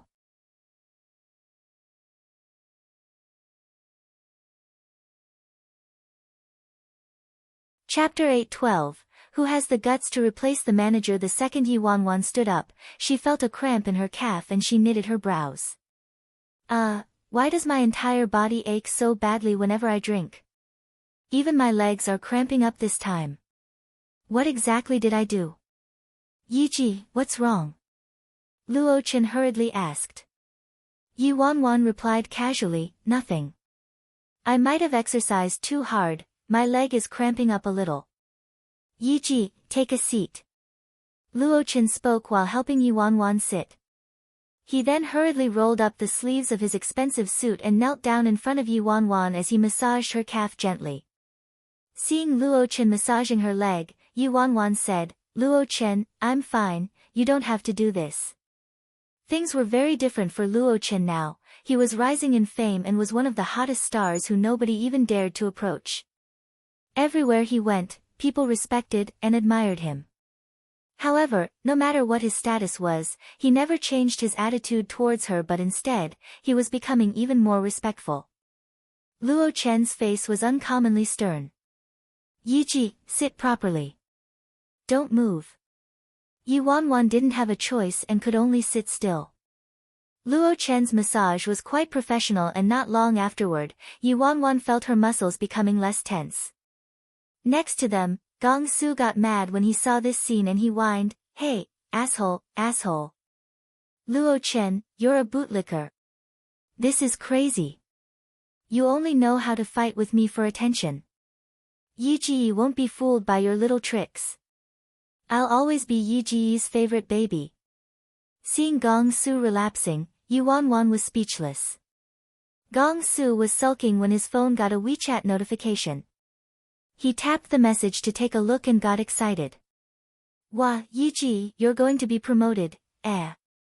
Yi Wanwan's eyes shifted. Promoted? Gong Su exclaimed excitedly, that's right, that's right.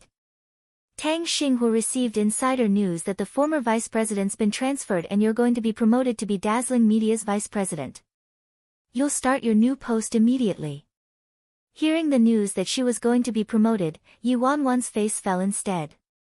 It was such a major shift and they would be promoting her very soon, yet she wasn't informed beforehand at all and was being moved so abruptly.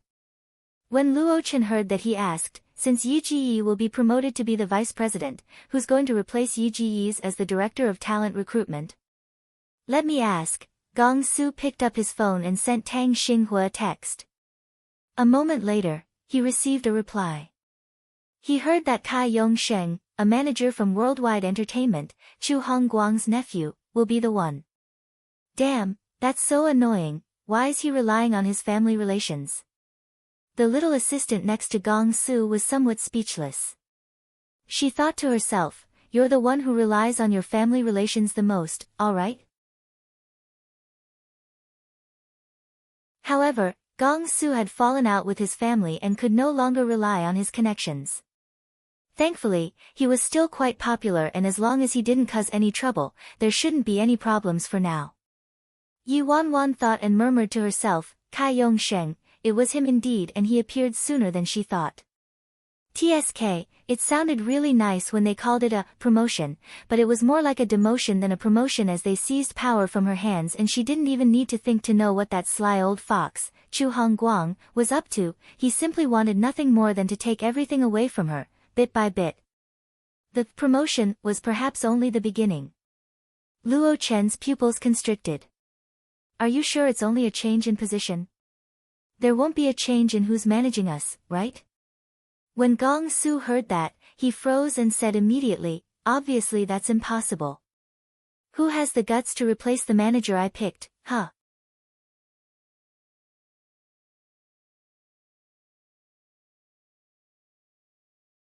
Chapter 8:13. Stealing her success. At this moment, Yi Wanwan's assistant, Shaoan, knocked on the door and entered. Yi Ji, President Yang wants you to attend a meeting. Chairman Chu is there as well. Yi Wanwan's eyes flashed a cold light. Got it, I'll be there right away. She then warned Luo Chen and Gong Su, you guys just focus on what you have to do. You don't have to worry about this at all. Gong Su, Yi Ji, don't worry. No matter who comes after you, I'll support you all the way. Yi Wanwan was helpless. Alright, just give me fewer troubles and I'll thank the heavens already. Luo Chen didn't speak. He watched Yi Wanwan's retreating figure and looked worried. In the office, top management was present and Chu Hongguang had also come over personally to announce Yi Wanwan's promotion. Congratulations, congratulations. Congratulations, Director Yi.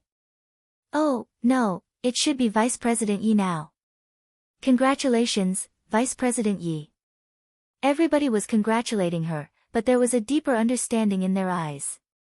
This is Kai Yongsheng from Worldwide, he's also my nephew. He's young and inexperienced, so please take care of him for me, everyone. Ha, Chairman Chu, you're too modest. Congratulations, Director Kai. Chu Hongguang turned to Yi Wanwan. Yi Bai, it's been hard on you lately. Now that Yongsheng has joined us, you can relax a little. If you want to go on a vacation, just let me know anytime. Kai Yongsheng hurriedly said, that's right. You can leave the company to me.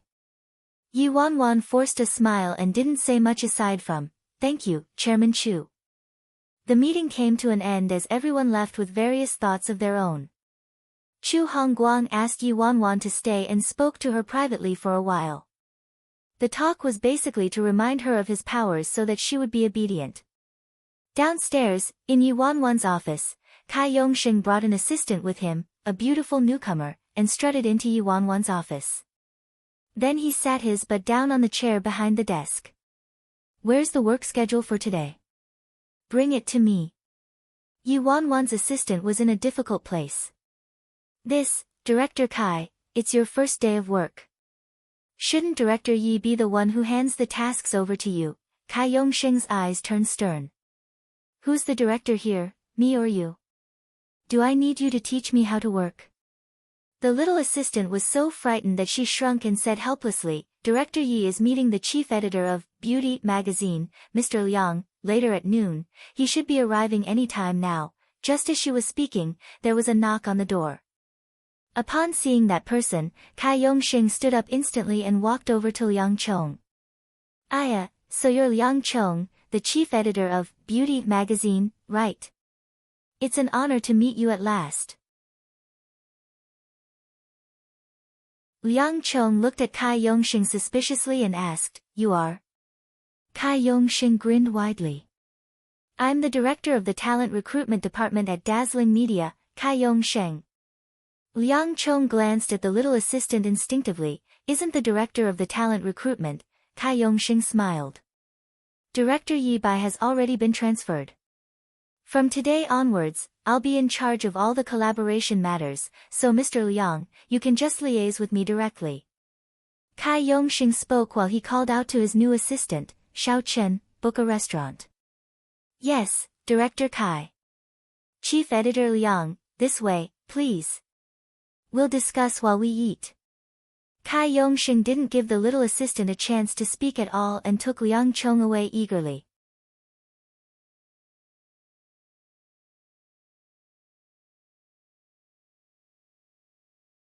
Chapter 8:14. Freeload off his fame. The second Yi Wanwan returned, the little assistant said anxiously, Director Yi, we're in trouble. Yi Wanwan, what is it? Didn't you have an appointment with Chief Editor Liang this afternoon? In the end, the newly appointed Director Kai took him away and even said that from today onwards, he'll be responsible for everything to do with collaboration matters. The little assistant got angrier as she spoke.